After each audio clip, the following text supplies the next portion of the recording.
This is for the nerds, this is for the brainiacs, this what we deserve. Go ahead and play it back, you ain't gonna touch me, you not gonna do nothing, you are not above me, I bet you wish you was me, I know it, I know.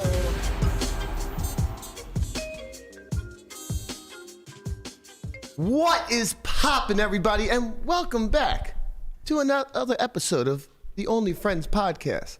As I'm here with my only friends, we got Chewbacca in the building. What's poppin', Chewy? Chewbacca? I'm not even hairy, man. Do I look like a goddamn Wookiee to you? I don't know. Somebody told me that. I don't know. They were like, yo. Happy fucking birthday, Conrad. Happy birthday, Conrad. Okay. Happy birthday. Let's get it popping in the chat. You want to laugh? I don't even know who Chewbacca is. That's obvious. I'm not fucking hairy. Somebody was like, yeah, you got to keep the sidekick thing going. I was like, what's another thing I can call him? They were like, Chewbacca. I was like, sold. Yeah. You're Han Solo and he's Chewbacca. That makes sense. Big 3-5 today for young Conrad. True what they say, man. Black don't crack. You're never going to get old. No, never. Absolutely never. That's when the half white of me never come out. Great. We are joined from afar, off in a distant land, by one Christian Soto. How do they do Thanksgiving in the DR? Do they celebrate down there? Wow, this shit is like really close. Yeah, no, we do celebrate it, even though we really kind of have no place doing it, but we still do. It's just there's not a lot of turkey. There's like other things like mango and like a bunch of things that you guys can't pronounce, tostones, fucking all kinds of different versions of plantains that you guys don't really fuck with. So sounds delicious to me. Mango is fucking amazing. It's just like six different ways to prepare plantains, basically. Yeah, I mean Dominicans have every way of preparing plantains, so you got to work with what you got, you know. Yeah, what's up with this camera? Why is it so close to me? Like, well, it's a webcam, bro. You guys need to back up. You could roll back. Anyway, so yeah, no, it was great. I had a lot of fun, but yeah, whatever. I go to DR on Tuesday, which is nice. Where are you at right now? In Jersey. In New Jersey. I thought you were in Boston. Well, we went to Boston and then we drove back. We literally drove back for this podcast. Wow. Dedication. You know, everything you have on you is portable. Yeah, especially the filter in the background. What filter in the background? That fake ass room that you're in when we know you're in a fucking tunnel somewhere between here and Mexico. Got that green screen. You guys are funny, bro. Yeah, he's like, I'm going to Boston. It's like, what the fuck is in Boston, man? No, my other part of my Dominican family, bro. What do you think we all just congregated in fucking Big Poppy? Go to see Big Poppy. You going to see Ortiz? I'm gonna go see Boston Mamacita. Cue the new name in the chat, Boston Mamacita. We have a action-packed show today. It's nice to see your face, man. Yeah, nice to see you. Yeah, sure. Maybe one day we'll all be in the same room again. We have a big show today. It's going to mostly be filled with revisiting the trials and tribulations, I suppose, of what's associated to Black Friday in the poker community. But before we get to all of that, I want to give a huge shout out to WPT Global. This is the final week that they'll be running satellites on their site. You can check them out at WPTglobal.com. If you are in one of their territories, be sure to jump on. They're truly in the vein of Black Friday, giving it away. 1 seat guaranteed today, 1 seat guaranteed tomorrow, 8 seat guarantee on Sunday, which I will be streaming, and I am a bounty in. I believe you get a $525 tournament ticket if you knock me out. So be sure to capitalize on all of this free money that WPT Global is giving away. Huge thank you to them for sponsoring the pod. Speaking of guarantees. Can we get a Matt Berkey guarantee that you are going to have a seat for our listeners? Well, I mean, you were supposed to win 30 of them. Can we get one? Yeah, a guarantee one? I mean, how do you feel? You feeling good? You feel good about satellites are hard. They are hard. I will say I traded a lot of Run Good in satellites for Run Good in high stakes cash games. That's better for you. Not as good for our listeners. Not quite as good for them, but really you mean you could good always exchange. just give it out of pocket. I mean, you could just give it out of your pocket. Sure. Yeah, you got a little blurry. That cave just got real moist. Yeah, you got a little blurry. We can't quite hear what you're saying. That's all that hot air he's spilling out of his mouth. Yeah. You gotta stop breathing on the camera, man. Speaking out of pocket, mute his fucking mic. Am I right? Like, Jesus Christ, man. This guy. Speaking of giving it away, though, this will make Chin happy. We're running our own Black Friday sale, as we do every year. This year, we're giving it away, baby. Half off. Half off. Half off. The first 3 months, you get a 2-week free trial. So free to begin with. Cancel anytime. If you don't like the product after those 2 weeks, you're free to cancel and get charged nothing. On top of that, you'll get your first 3 months at 50% off. So $25 a month or $24.99, whatever the fuck it works out to. I don't know. You get that for your first 3 months of membership. That's plenty of time to watch all 8 seasons of Poker Out Loud, 7 seasons of the complimentary show on Second Thought, dozens upon dozens of courses. Even Christian has a couple up there from the Wayback Machine. Mm-hmm. Yo, there's been a lot of controversy about this little Black Friday sale going on Instagram. I saw. What's the controversy, Conrad? I mean, there was a Black Friday sale, and for some reason, I was the opening image of the video, and I don't know who to speak to about this, but I don't know, man. Well, you see, the way it works is Pigtails does all of our productions. So if you have issue, you can take it up with them. Mm-hmm. All right. I think this is just a coincidence. Or perhaps... No, there's no... Justin made this. There are no coincidences when it comes to Justin. Justin's the most woke one of us all. I think your face just sells, Yeah. That's what it is. It might it's be like true. They see your face and they're like, I want more of that. Also, in their defense, when the video was created, the marketing video, it was not intended for a Black Friday sale. We just happened to also use it on top of... Repackage, if you will. If you will. I probably wasn't the lead image in the other one. To be quite fair, I don't know why you're on there at all. Yeah, I know. I have no idea. You just deal, man. I don't even deal. Well, sometimes. We'll stick Berkey's face on there when we do the white elephant gifts.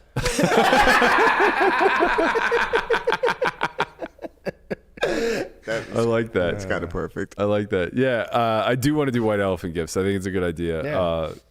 Andre suggested we do Secret Santa, and I said that's a good idea, but White elephant's better. yeah, the It's more gambling fun. aspect Yeah. of the white elephant and the regret when you swap. and fucking people over and all the fun stuff we like to do. We're gonna have to set some boundaries Stealing. though, because with regards to the gift, it's too likely that we'll all just get shit gifts for one another. You just troll set like gifts. a limit, like a $50 limit. No, right, but you could also just get the quote unquote coal type of gift where it's just trash. So I think it's less about setting an upper ceiling and it's more about setting a floor. No. You should have to spend $50. Yeah, right. Don't get somebody shit. Gift. I got fun. The first year we did it. I got I bought these frying pans and I didn't like them. So I gave them away the white elephant gift. I would take them. I use frying pans all the time. Yeah, they were supposed to be the non-stick ones. Those ones are like the copper color. Oh, those are They're trash. They are shit. What is a wait? I'm so lost, dude. What is a white elephant? Okay, so the rules. Correct me if I'm wrong, because I've only done it twice. I'm not Sounds fully racist, sure. though. But go ahead. It's Yeah. not. No, it's elephants, man, not people. There's no race in elephants. I mean, maybe, I guess, but the general rules as I know them are you choose numbers 1 through however many people there are. So say there's 7 of us, you choose numbers 1 through 7, and that's the order by which you pick. The person who goes first can choose any gift that they like of the 7 gifts, and then the next person who goes has the option to either swap with the person who just chose or pick their own gift. So if they swap, now the person who went first has to choose from the remaining 6 gifts, and the person he swapped with is forever stuck with that gift, correct? I don't think there's any way to keep retroactively going back.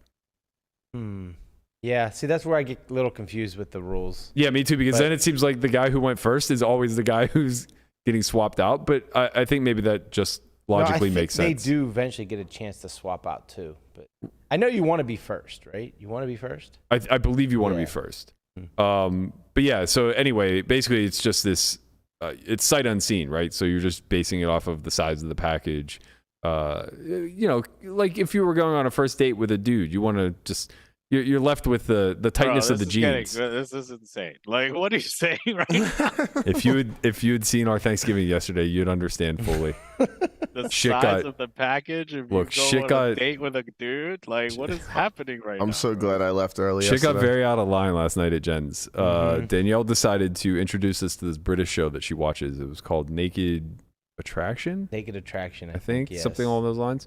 And what it is it's a panel of 6 people, and then the person who's choosing, male or female, and then it's 6 of the opposite sex.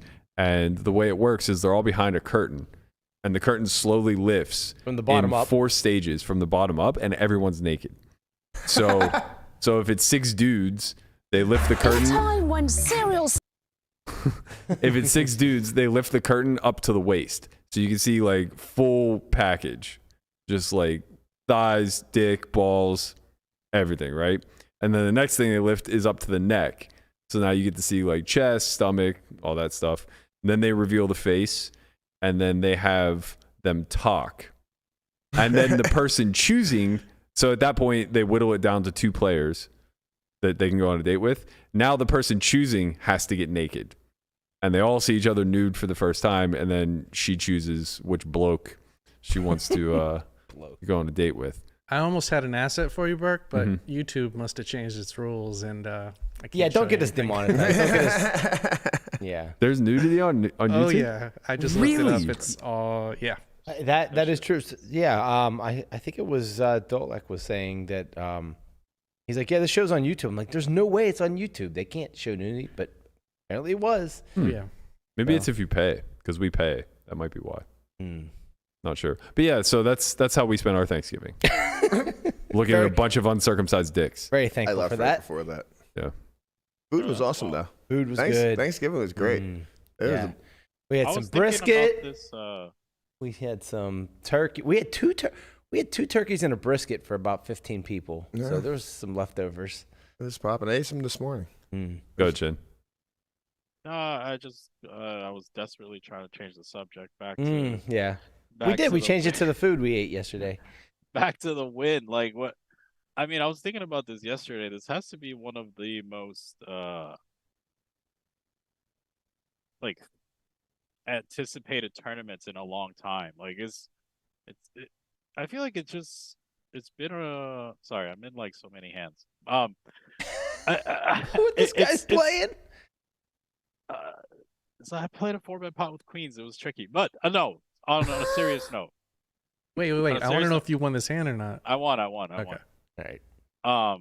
Guapo's on a serious note, this I don't remember a bigger tournament. Obviously, let's take away the World Series always, but I don't remember a bigger tournament outside the World Series. I remember this kind of similar vibe, kind of like at the Bahamas, like when there was like the Party Poker Bahamas, where there was going to be like a lot of satellites, maybe like a 10 million guarantee or whatever. But outside of that, I don't remember any tournament like having this sort of anticipation. No, you're for sure right. That's by design. WPT is going all out. So Joey announced earlier this week that he's going to be sort of like a host of some sorts, doing like a meetup party, as well as I guess kind of like hosting some live stream cash games. SharePair is doing all of the production, so they have like fully everything staffed out, similar to the way that like an EPT would, if you go to like London or some of these other tours. Then as we kind of already announced, we're going to be doing the pregame show on day 1, A, B, and C. So we're going to be doing that live from the feature table at the Wynn. Fully produced. Everything is going to be in real time. I guess technically speaking, it may be in front of an audience. I'm not really sure like what the setup for that all is going to be just yet. But they're really, really, really invested in making this like an event, not just another tournament with a massive guarantee. Yeah, I mean, I was playing like was playing a lot of like 10-20 and 10-20-40 at Bellagio. I mean, sorry, at the Wynn. And there was a lot of rumblings of like some of these cash games that are gonna pop off on the stream with some pretty big names. So I'm excited to watch. I think it's just gonna be pretty fascinating stuff because I think it's not gonna be held in the poker room. Like, you know how they tend to have the cash games in the poker room? I don't think it's gonna be in the poker room. It's gonna be somewhere else, which means the cash games are gonna be pretty insane throughout that week, in the poker room as well. Yeah, I'm not sure if they're allocating table space or not to the tournament from the poker room. But I know that I heard it's gonna be like somewhere else, like not in the poker room. Like they're not gonna take up cash game tables. Right. Well, they'll probably just use that space that they have outside of the poker room around the sportsbook, like they always do. I don't think it's gonna be there. That's what I'm trying to say. Yeah, like I don't think it's gonna be in that area anymore. At least I don't know. I mean, who knows? But I don't think it's gonna be in that area. But we'll see. I'm not sure. Just excited to see some cash games. Yeah, of course. Obviously. I think it's going to be like pretty high stakes stuff. I imagine it'll be very similar to what we saw in Hustler whenever the WPT ambassadors played, like perhaps some of the streamers and influencers, but more probable to be like the Ivies and the Owens and the Keatings and that kind of collective. I imagine we'll see Eric Person out in the mix. Have to see Eric. Gambling it up. It's the weekend. It is the weekend. It is time.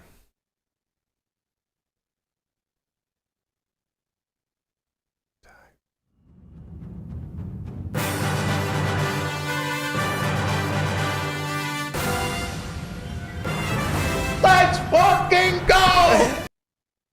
Let's fucking go. Let's fucking go! All right, we've been down. We've been down in the fucking pits this last couple of weeks. I Our won weekend last warrior week. picks. Listen, man, keep it down for a second. I'm just saying. We've been down in the pits, and now Don't lump me in with your trash picks. it's time. It's time to rise. It's time to rise for the people. Berkey, never mind. Steelers with whatever points they are. What do you got, Lamana? Hey, god damn it. Don't you skip over me. Look, the Steelers are coming off a real tough loss at home versus the Bungles. They were in that game the entire way. Kenny, he's still young. He doesn't have that fourth quarter dog in him yet, but he's getting there. We're gonna see. He did throw any picks this time. That's good. Didn't. That's good. How do you think he's going to handle Spotlight? Because this is a Monday night game. All eyes are going to be on him. Do you think he's going to rise to the occasion, or do you think he's going to crumble with the pressure? Don't think it matters. Here's why. The Colts still stink. Okay? Don't care that they've been doing better. They still stink. Jeff Sunday. Yeah. Jeff Sunday might show up Monday. We'll He's find playing. out. Steelers defense are going to be all we need to pay attention to that game. If they show up and TJ Watt is the menace that I know he can be, He is. we are going to see a lopsided game. I like the Steelers +3. I also humbly owe. Did you just say a lopsided game? Yeah. My God. Yeah. Honestly, I should just take money line. Actually, I'm going to do that. I am actually going to do that. I just changed my pick. Steelers money line. It's a lot. Right. I owe a humble shout out to my man Noah Campbell. We made a wager on the Steelers Bengals game where if I lost, I had to give him a shout out as a Bungles fan. This poor son of a bitch. I've known him since way back in the day. We were members of this poker forum called Donkey Fish Poker. The only way I could ever come in contact with a Cincinnati fan, of course, or having them jam down my throat like Jamin. But here we are. Yeah. Well, since you took the Steelers, I can only do the next best thing and bet against the Browns. Okay, that's great. Yeah. So I am taking the Bucks, which I'm betting on Tom Brady. So it's kind of like, whatever. I think they had a bye week off, get everything right, get healthy.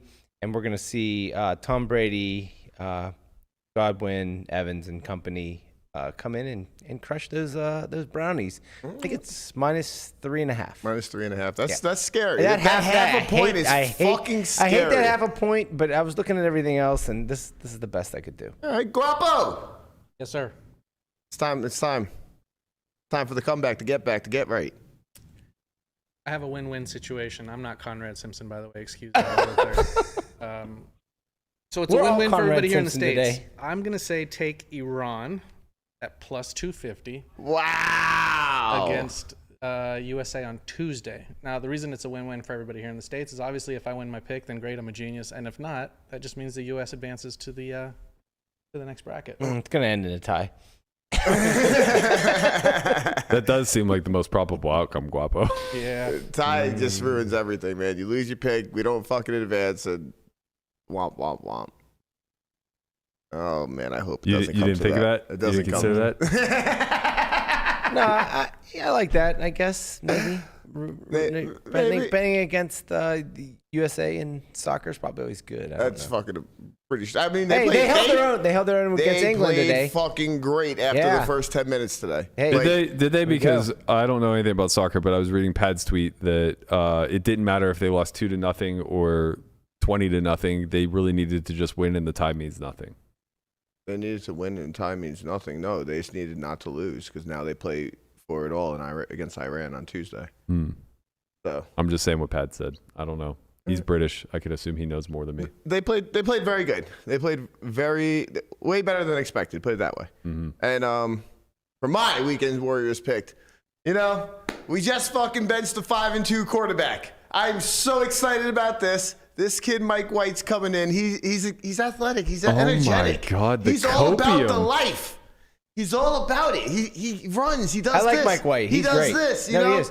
He came in last year and just like Hold up. Do we not remember week 3 of this season of Conrad going, the Jets are just waiting to get a quarterback.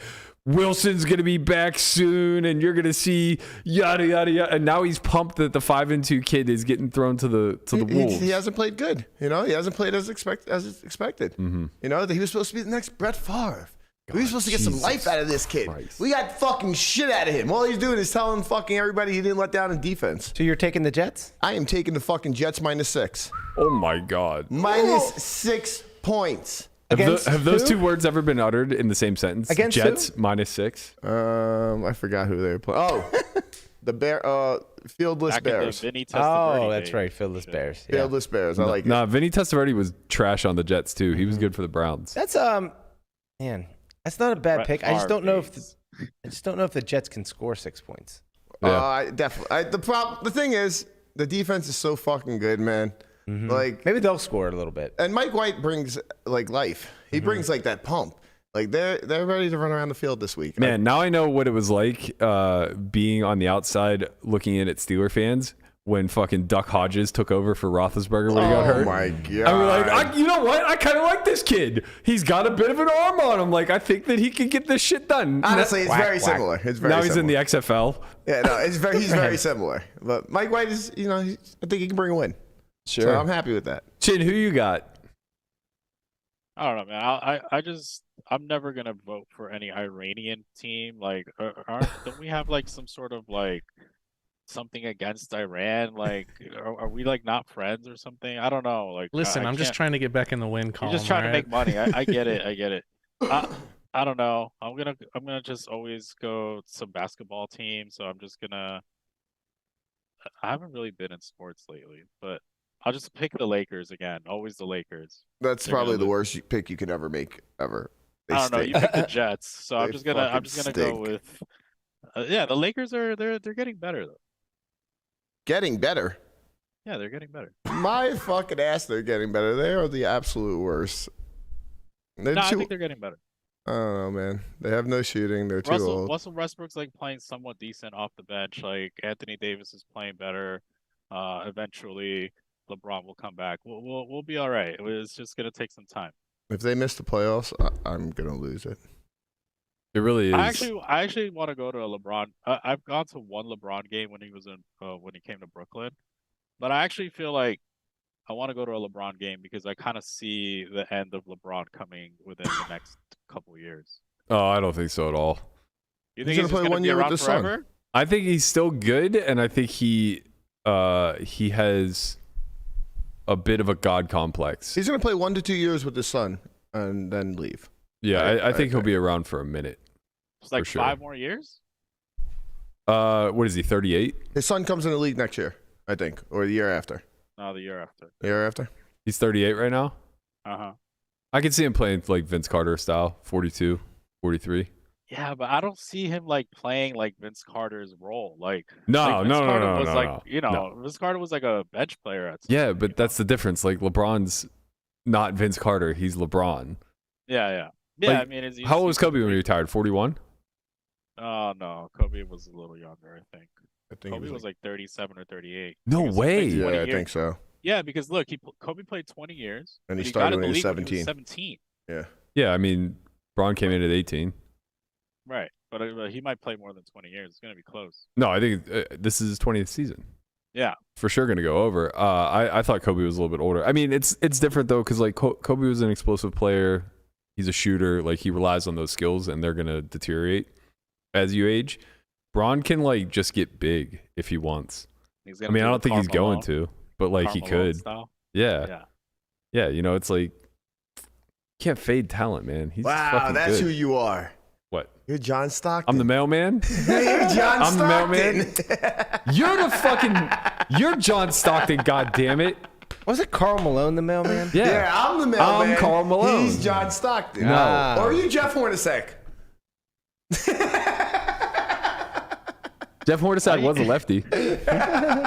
He just picks the whitest. You know what that was from? That You know why he did that? No. It was like him saying like hi to his kids. Yeah, I like that. Really? Yeah. I don't know how I know this shit, man. I'm just like a plethora of useless information. Who did It's Landon? true. Landon put his pick in on Wednesday. Do you Yeah, he remember? won. He picked the Vikes yesterday. He picked the Vikings and they won? Oh. Of course he picked the Vikings. He is a Viking. He is. It's true. We have a bit of an update that's worth covering. Christian just lost a pot. No, I'm in a 4-bet pot. I have First- kings, but the river's a queen. That's Oh no, not a queen. God, we might lose a pot. Fuck you, man. Fuck you. You should have seen Berkey on the couch this weekend. Or like, what was it, Wednesday night? Just fucking in egg. I put won. in- I won. I put in like of course you Of course you fucking did. won. I put in like a 14-hour session. I had king 7 times in this 5-handed app game. I had king 7 times versus Giga Whales. I lost all 7. Sounds rigged. I had aces once. I lost those as well. Lost 10 buy-ins, obviously. How could you not? Whenever that shit's happening. I got in a buy-in and a half pre with ace queen suited versus king queen suited. Lost. Need to win that. Yeah, they're painful. We do. In line with rigged, we have a security update from Andrew Milner over at GFX. I'm not sure if he put this out publicly yet or not, but Well, we're about to. Who is GFX? GFX is the software that is utilized for most streaming platforms. So Live at the Bike uses it, Hustler uses it, Poker Night in America, The Lodge.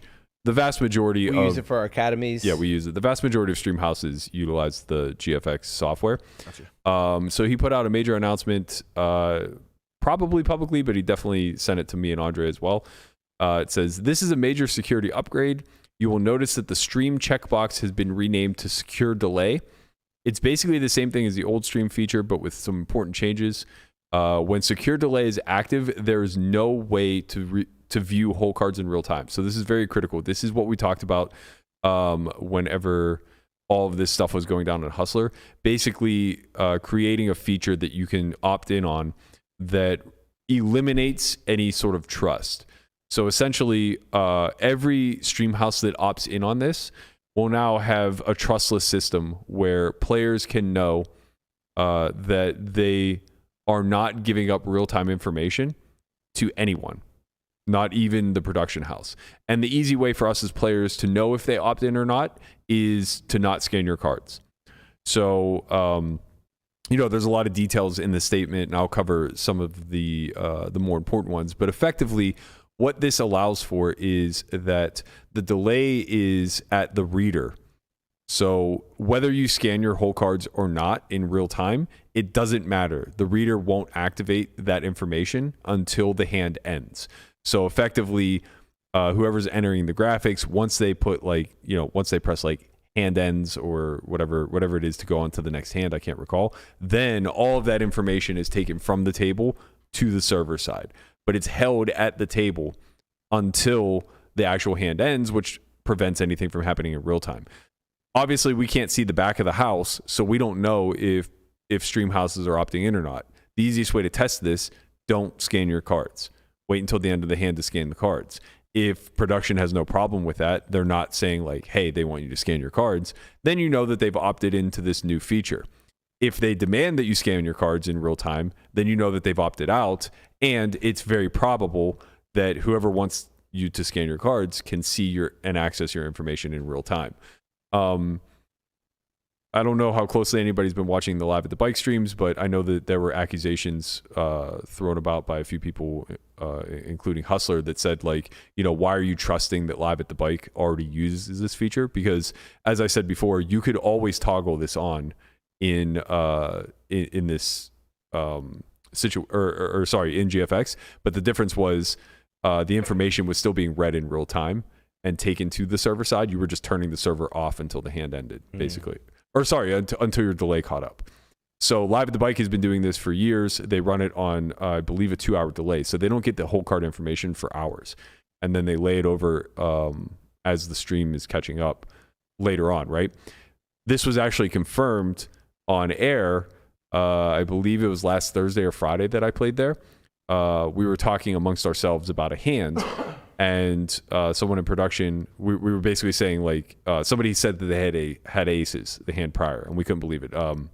I think it was Ozzy Allen had folded the river. He bet folded the river with aces. And he's saying, like, he has aces, and we're all talking about it. And production, who is kind of like sweating along, can't see real-time info. And they're going, who had aces? Who had aces? And the dealer's, like, saying, like, Allen had aces. And Allen's like, oh, did my cards not read? And he goes, no, they read.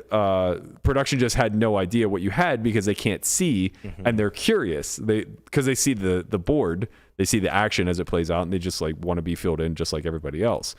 So that to me was like a good moment of reassurance that they've been operating on the up and up for a long period of time, and I imagine that they'll opt into this system as it's just simpler and cleaner.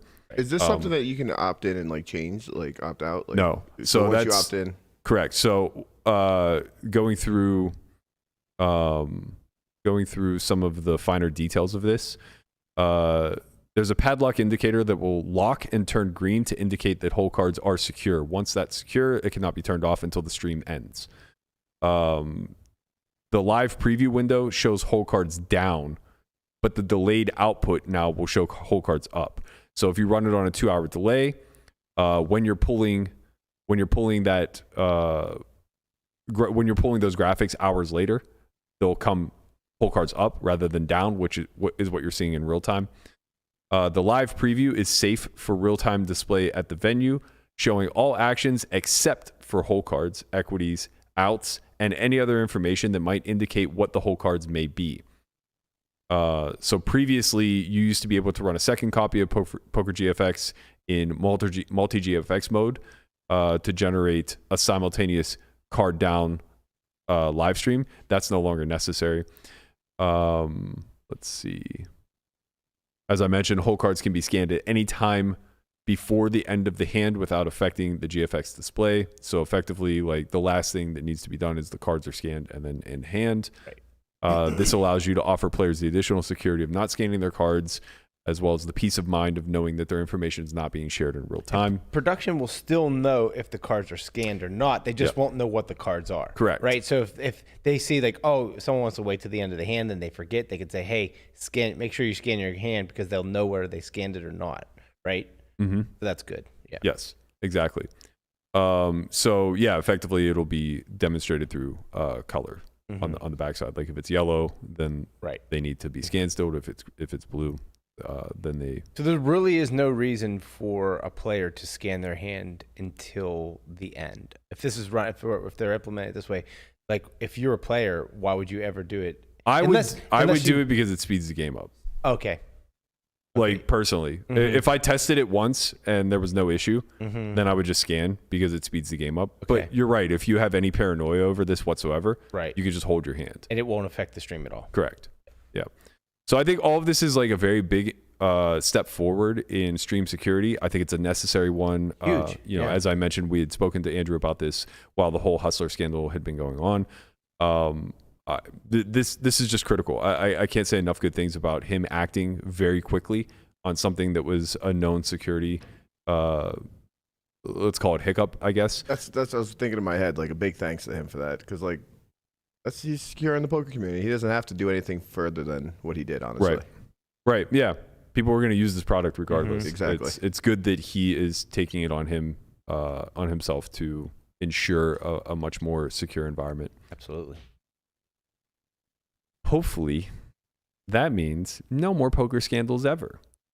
And we're just all going to have to become collectively more interesting. We are. Yeah, exactly. It'll be real.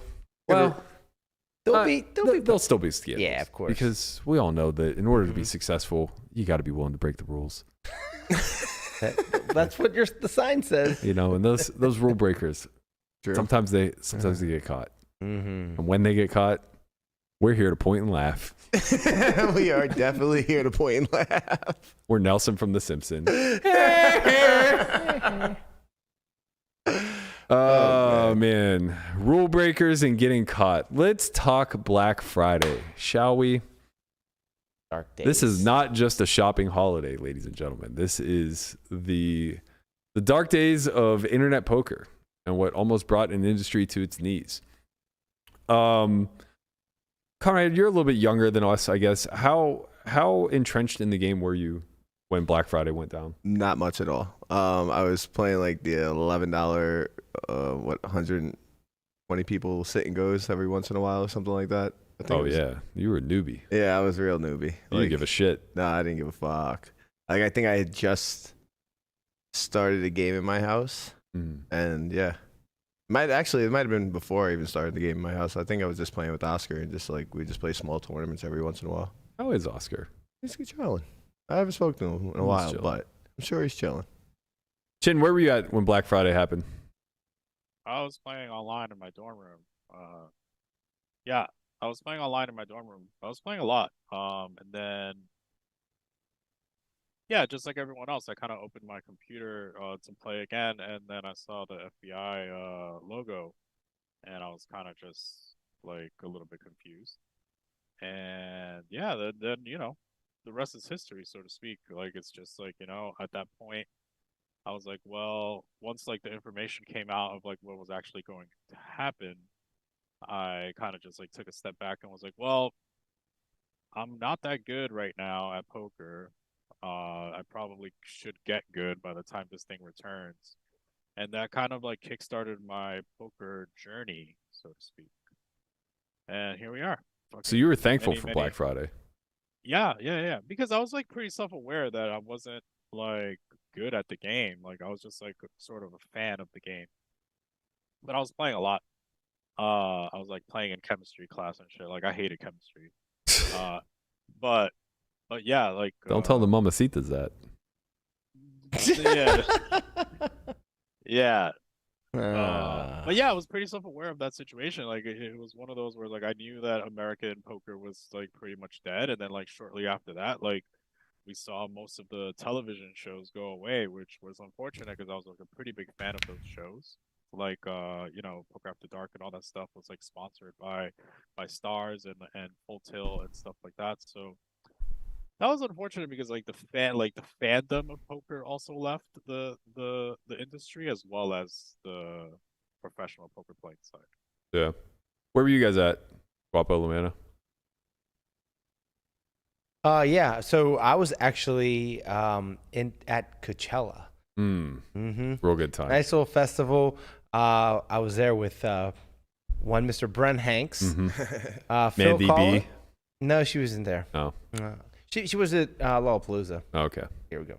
Anyways, yeah, I was with Brent Hanks, Phil Collins, and Brandon Garrity, and you know we got there whatever it was Thursday night, and then that Friday morning we woke up and you know we got the news and we were just like, wow, it really happened, because you know there's like rumblings of like this could happen at any moment. This could like you know we weren't really sure. Well, you and I lived through UIGEA, right? Exactly. Which was a real scary moment. I mean, honestly, scarier than Black Friday, in my opinion.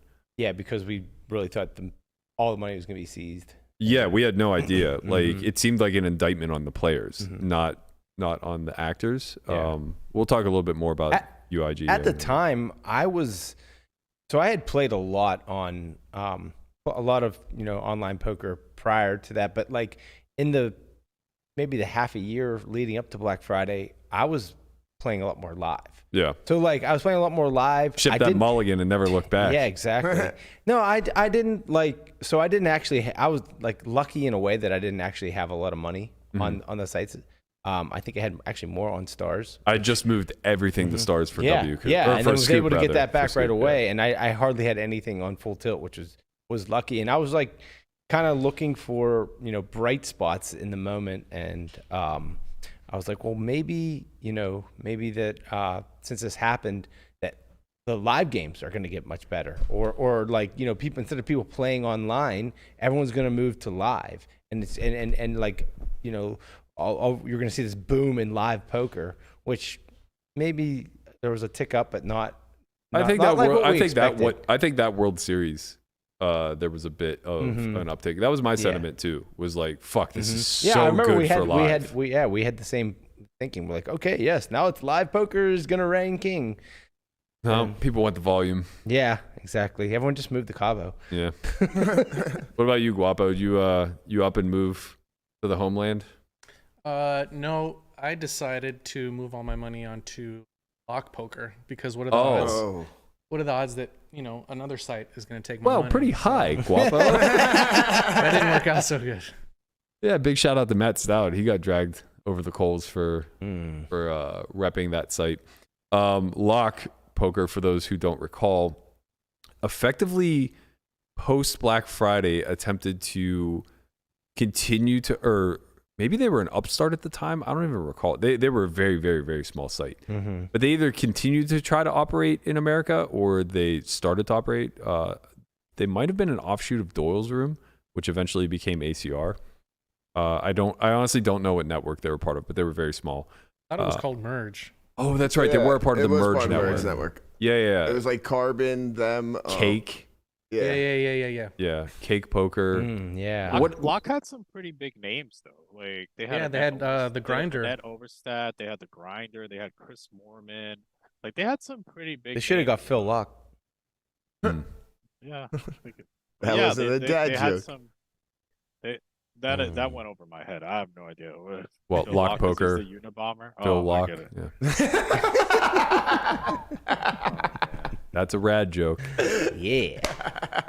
I'm so glad Michelle loves you, man. 2 points, Lamana. You just got to keep everybody on their toes, Do you know what happened with the Merge network, Chin? It still runs. No.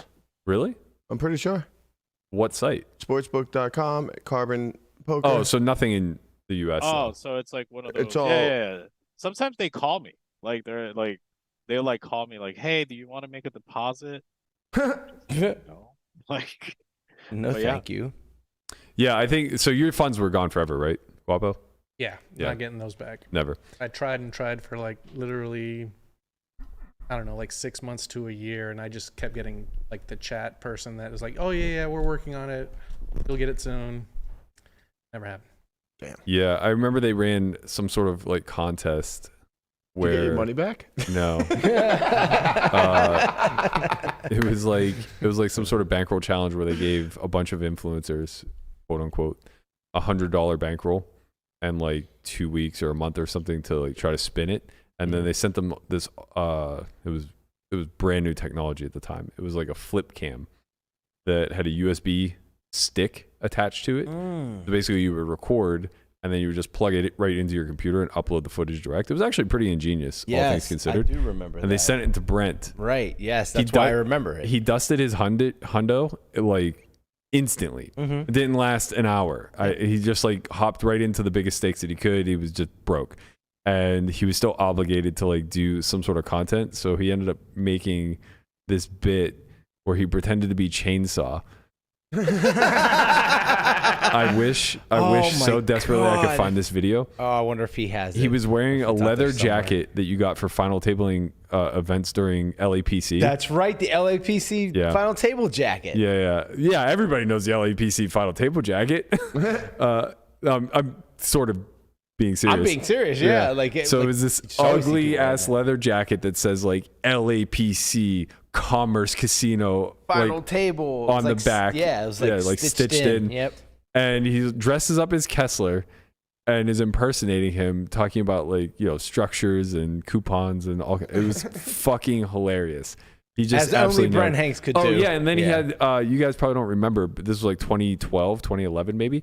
He had on this yellow t-shirt. It was this chainsaw t-shirt that I think Poker Road was selling at the time. And it just says like the chainsaw on it or something like that with a picture of Kessler. Yeah. It was fucking amazing. I would give a lot to recover that footage, but yeah, it was very good. Anyway, I was in New Orleans for my college catcher's bachelor party. And it was the day after we had spent, I don't know, 18 hours in Little Darling strip club. And I just wake up the next morning. First of all, this whole trip was fucking wild. We fly there. It's, you know, April 13th, 14th, whatever that we get there. And it's nearing Mardi Gras. It's not during, but it's like near that time. I think Mardi Gras is like around Easter. Mardi Gras is in February. Oh, it's the day. It's the day before Ash Wednesday. Like, yeah, right around that area. Right. Fat yeah, Tuesday, it was something to do with Easter, but I didn't realize it was before, not after. Mm-hmm. Anyway, right before Lent. Yeah. Yeah, so it must have been like shortly thereafter.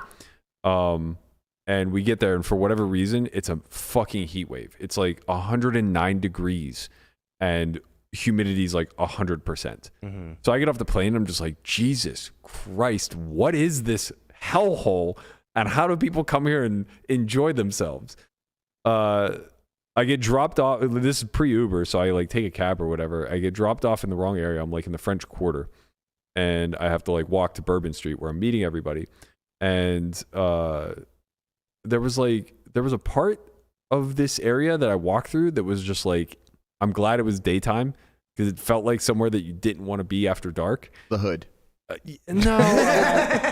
No, I don't think it was like particularly I get what you're broken down or impoverished, but it just like felt scary. Like everybody was just like, I don't know, like it felt like a little tiny collective community, and I was not welcome.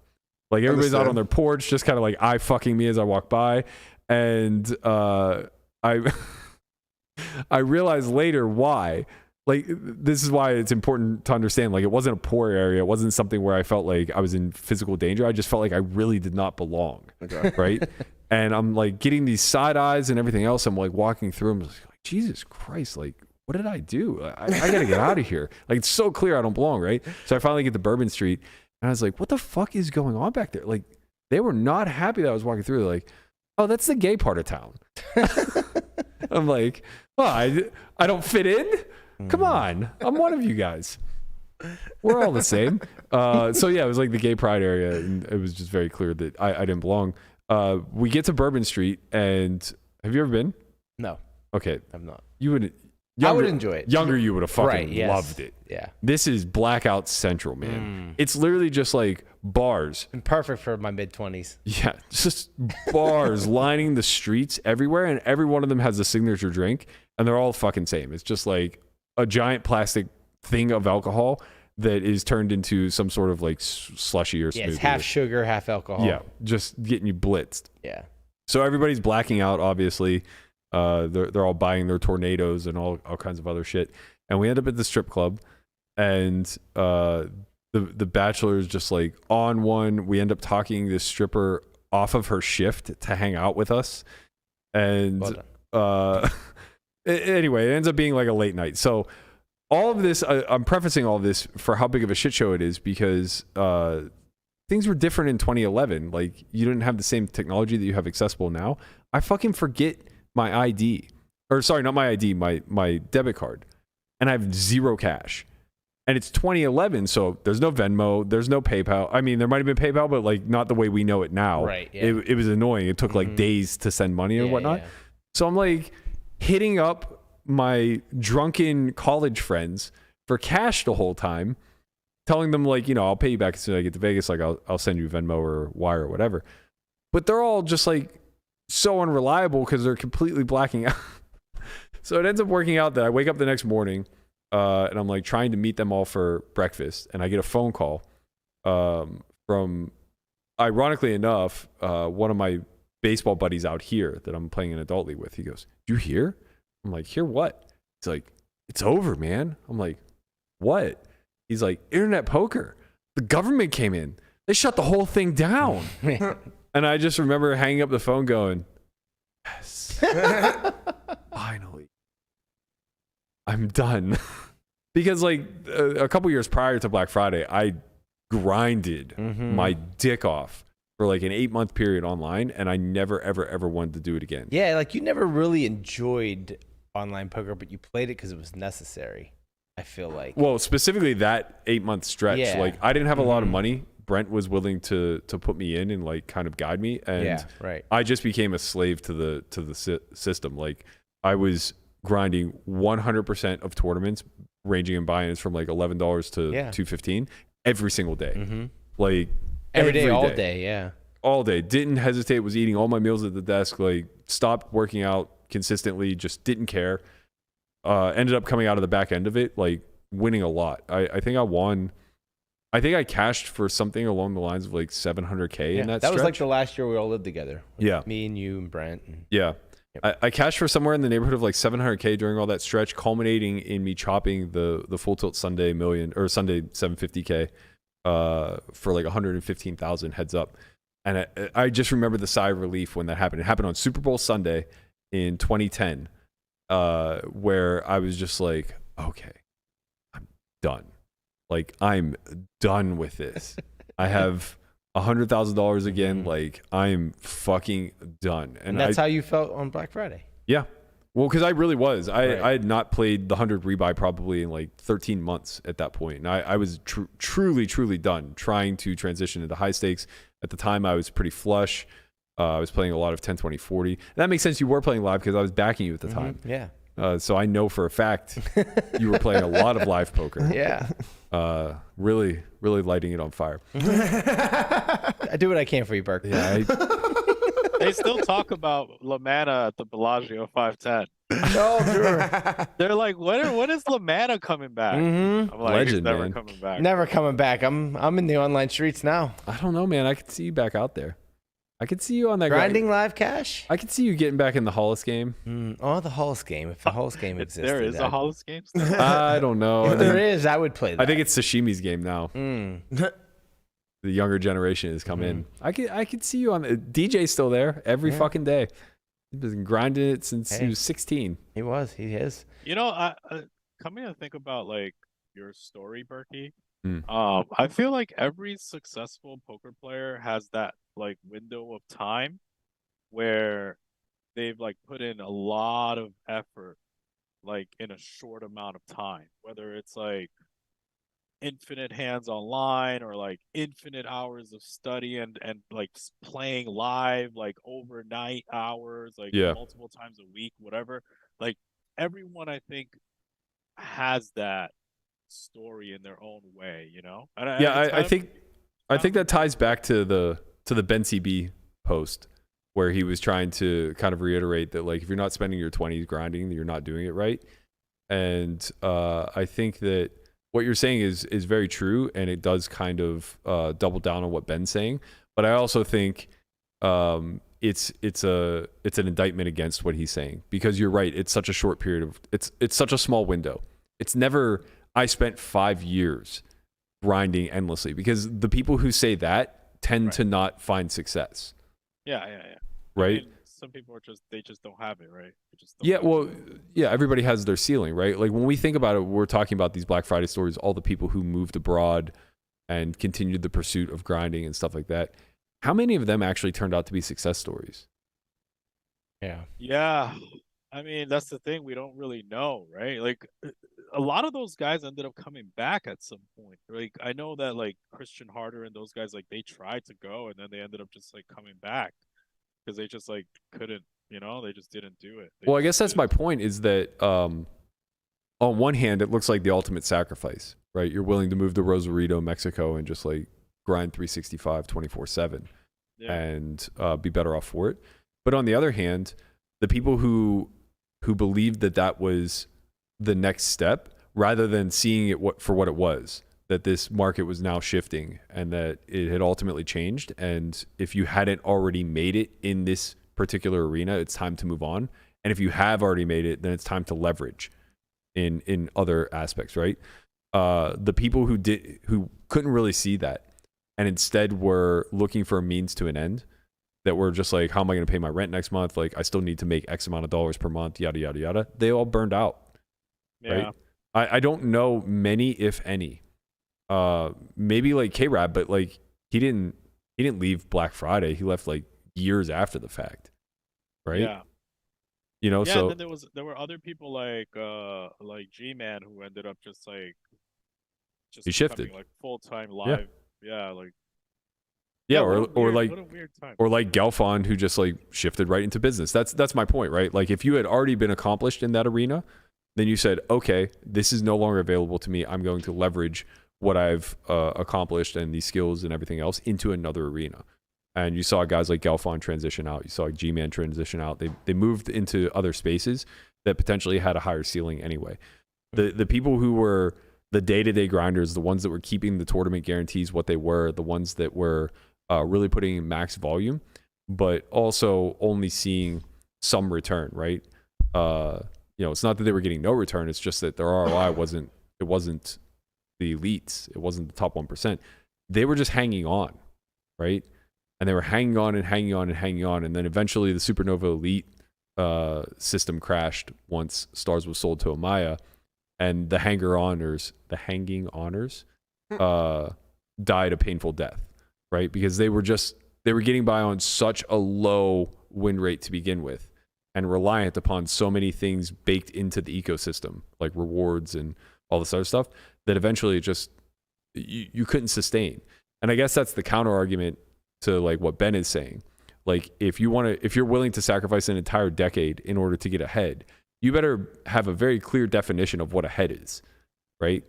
You don't sacrifice an entire decade to be a winning poker player. You sacrifice an entire decade to be the elitist poker player, like a one of one, somebody who's capable of making 10x what the average income would be for a winning player, right? So like, Nick Vertucci? Well, no. You sacrifice the rules if you're Nick Vertucci. You got time is precious, man. You don't fucking waste time. What the fuck's the matter with you? That might be the best counter argument of all time to Ben CB's. Like, fuck your hard work. I'm just gonna find a rule to skirt. Wow, we got a wrap there. There's a loophole in here somewhere. The fuck out of here, man. I can't wait to my next rap party. I'm gonna fucking go right on stage with that one. My next rap party. Fuck you. You like those callbacks? I Right? hate you. I absolutely hate you. I love you. All right, let's talk a little bit of the details, or the finer details, I guess, of Black Friday. Since we've been teasing it now for 45 minutes. Anybody watching this who isn't familiar that wants to know what the hell it is that we're talking about. Black Friday was a day infamous in poker history, April 14th, 2011, where the DOJ came in, seized all the funds of the major operators in the United States, basically saying that they were operating illegally. And they were doing so citing the UIGEA Act, which is Unlawful Internet Gaming Enforcement Act. Now, bear in mind that this is just an enforcement act, so it doesn't actually levy any penalties or criminal offenses. It can only be tacked on to already existing criminal offenses. And the existing criminal offense that everybody by proxy then became guilty of was money laundering. So basically, the government was accusing them all of being bad actors who were, not operating legally, were breaking this act, as well as, in the case of Full Tilt Poker, effectively had a Ponzi scheme set up. So what is the Unlawful Internet Gaming Enforcement Act, and why does it pertain to poker? It's been around since the 70s, but it was strictly, it was also known as the Wire Act, and it was strictly put into place to prevent people from basically calling their bookies and placing bets. So the whole purpose of it was to police unlawful sports betting, right? In 2006, with the internet, blossoming, the government kind of understood that this is now going to go well beyond phone communication and things of that nature. And they wanted to pass it now, policing all gambling transactions over the internet, basically putting it on the banks to kind of police who they did payment processing with. But it was clear it wasn't going to pass. So at the last minute, at the 11th hour, I can't remember I think it was a senator, I can't remember his name, but he snuck it into the Port Authority bill that was a shoo-in to pass and was unanimously voted to pass. The Port Authority bill, I believe, had something to do with us protecting our ports. I think it had something to do with national security. So it definitely did, yeah. And that's why I knew it would pass, because those kind of things were passing, especially 5 years out of 9/11. Yeah. Right. So yeah, it was always getting through. And this is a common political tactic where you take some nonsense thing that you really want to push through that nobody's going to pay any attention to, and you sneak it in. So it gets passed immediately. Well, not immediately, but within a short period of time thereafter. Or maybe it was immediate. All online gaming in the United States just ceased. So October 2006, everything just shut down. And it wasn't that the sites became unoperable. It was that we had no way to access our funds. Everything was being held at the time in NetTeller, which was a third-party processor similar to PayPal now. They were doing all of the transactions, and all of our funds got frozen. I remember I was so much more afraid. Terrified. I was younger and didn't know any better and everything else, but I was fucking scared. I'm like, we're never getting this money back, man. We're dealing with these shady European payment processors. How much did you have? At the time, I had 60,000, which was 60x. It might have been I had just gone back to back Super Monday, Super Tuesdays on Party Poker, where I got second and first on their nightly tournaments for 25K and 35K back to back. So I just have 60,000, and then this happens. I'm like, God damn it! Somebody found out I was winning. So at the time too, we thought keeping your money on NetTeller was much safer than keeping it on the sites. Which technically it was. Right. After it all played out, after seeing Black Friday play out, right. we were sharp before it was sharp. Right, but we're like, okay, well, we're gonna keep it on here because we don't want to keep it on the sites because we don't know. Right. They're not a. And they also had that nice debit card that you could just use everywhere. It was great. Yeah, exactly. So yeah, it was NetTeller became your own bank, and you could. You could link all of your payments through NetTeller. It was amazing. It was an incredible feature, and we thought it was safer than the sites until this act passed, and then we're like, "Fuck, man!" So my funds were frozen for a substantial amount of time, weeks for sure, until finally everything was released. As I see it now, it was always going to be released back because we weren't breaking any laws, and also UIGEA was not a real enforceable act, right? It was something to be tacked on. NetTeller wasn't breaking any of the rules. But at the time when you got whatever it is, 90% of your net worth locked up for God knows when. Fucking 110 for me. Yeah. A lot, right? Yeah. Just scary time. Yeah. And we're we're young. We're in our early 20s too, so we don't know shit about shit. No, yeah. Just lost. Can't believe this. Our parents were right. They were saying it was gonna happen. I was looking for jobs. It was let's go. Let's get out. Go always told me. Yep. Fast forward now. That's a large amount of money. Oh yeah. We kind of throw these numbers around they don't really $60,000 for you to just go back to zero. That's a really big hit. It's hard for you to get that back. Especially at 24. I wasn't supposed to have 60,000. Yeah. It's crazy because that happened. I think when that happened, I didn't have a lot. I had maybe I think I had 10,000 or something on NetTeller, but I had more money. I had money on the site and I had money in cash. So I was it wasn't that crazy. But a similar thing happened to me where Full Tilt.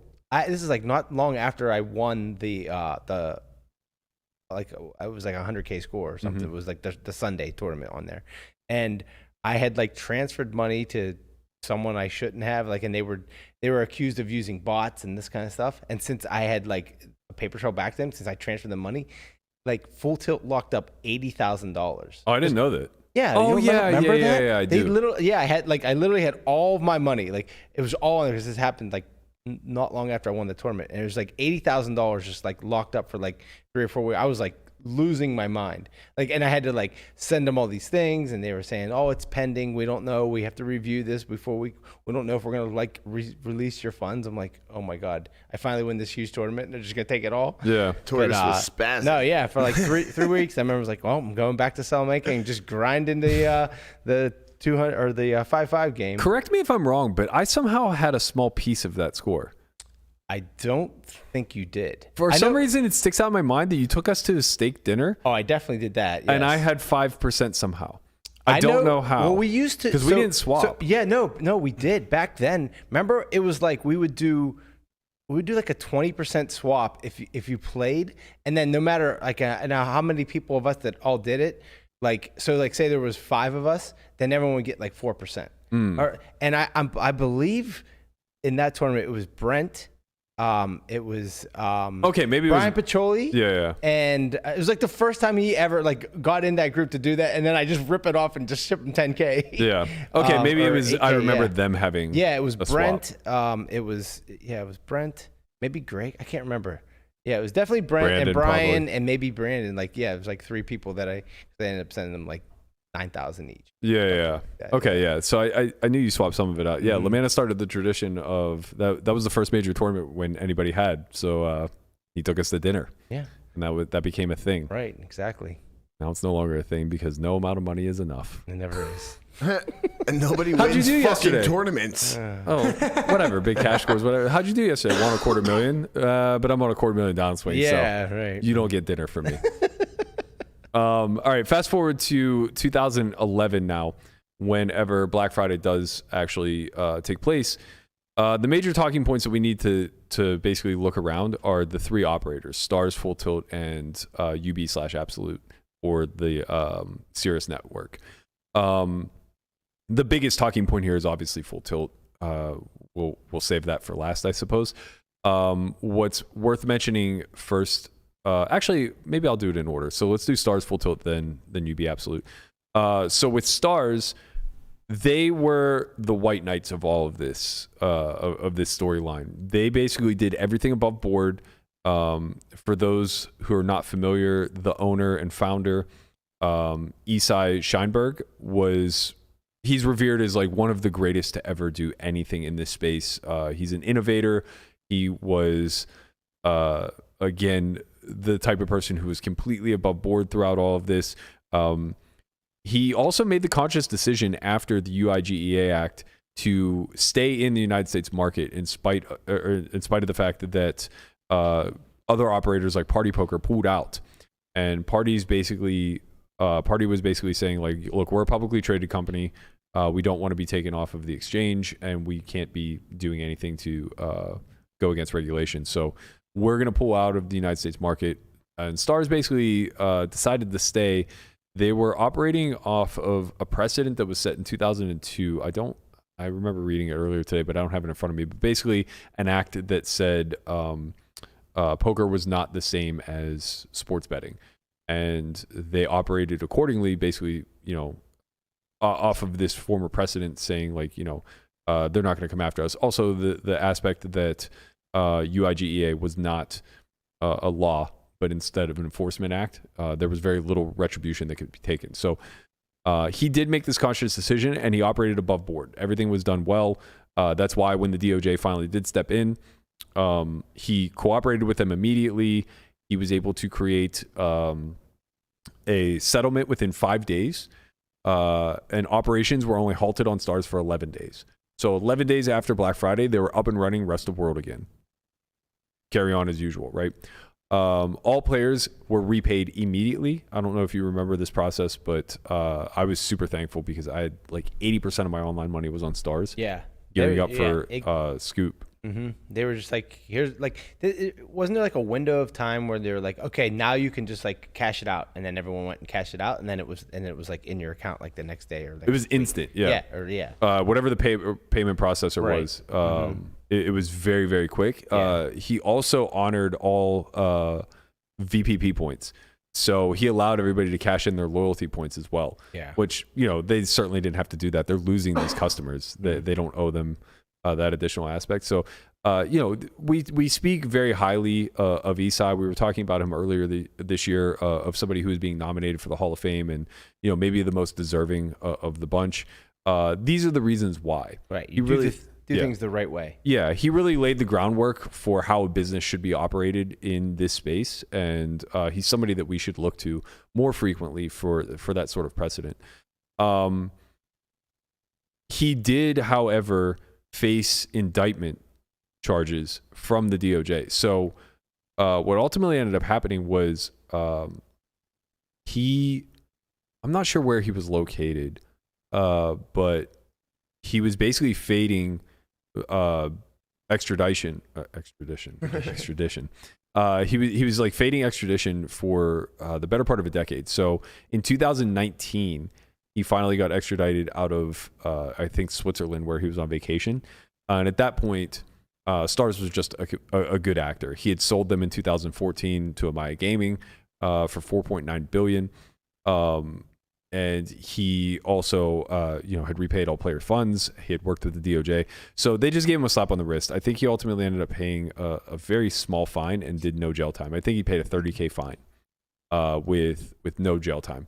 So all told, he was, came out not only looking like the product or the knight in shining armor and all of this, but also effectively never had any criminal offense levied against him. The wild part to me is it says here that the fucking director of payments at PokerStars had to pay $119,000. Yeah, and he got let off easy by comparison too. So if you continue looking on that list, I think Guapo has a graphic of it.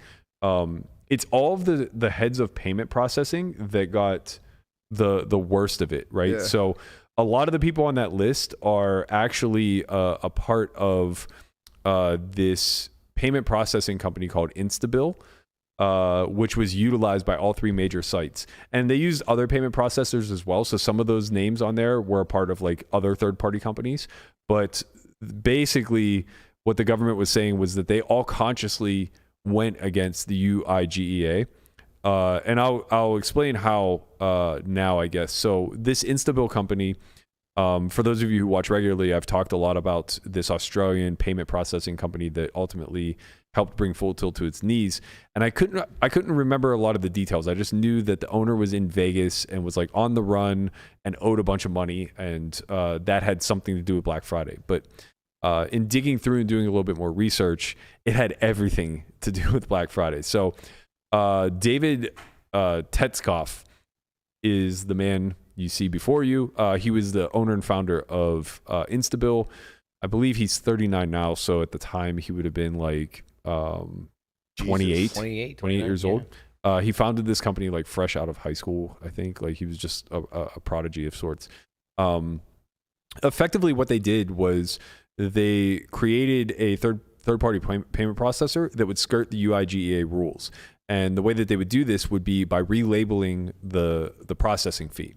So instead of it saying, $1,000 sent to Full Tilt Poker or something along those lines, which would obviously get flagged immediately by a financial institution, it would say like $1,000 for a stereo or some other good or service, right?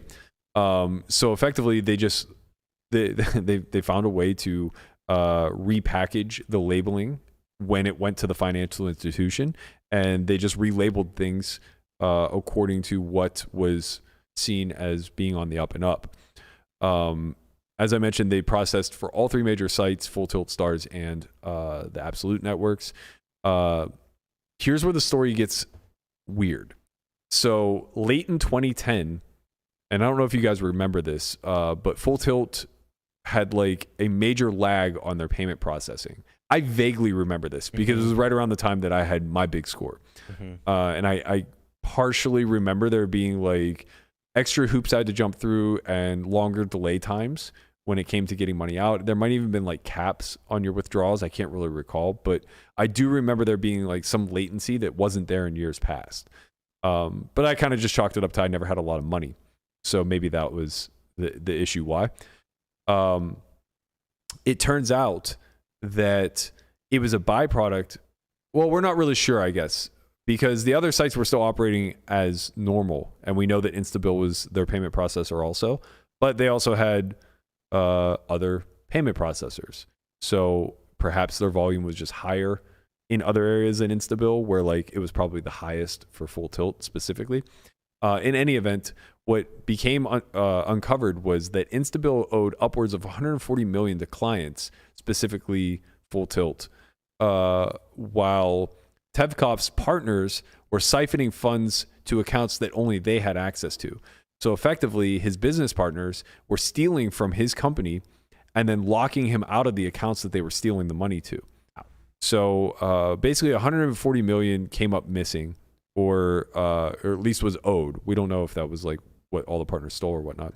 And as this was occurring, I imagine that Batar and crew are footing the bill.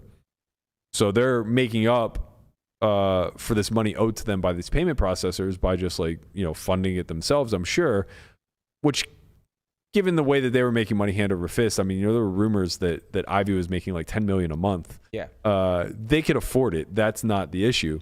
But when you're an end boss making infinite money, you get a little impatient with the people, the peons beneath you who are potentially stealing, So Full Tilt, in their impatience, alerted authorities.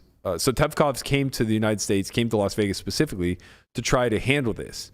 And I don't know if that the process of handling it was like trying to negotiate the bill down with people like Full Tilt, or if he's trying to make good on the money and set up a plan. Whatever the case may be, Full Tilt grew impatient and alerted the authorities that he was here in Vegas and was basically a money launderer. So the FBI arrests him, and they basically tell him everything that he's done and all of the laws that his company has broken. And they threaten him with 76 years in jail. So basically life. Yeah.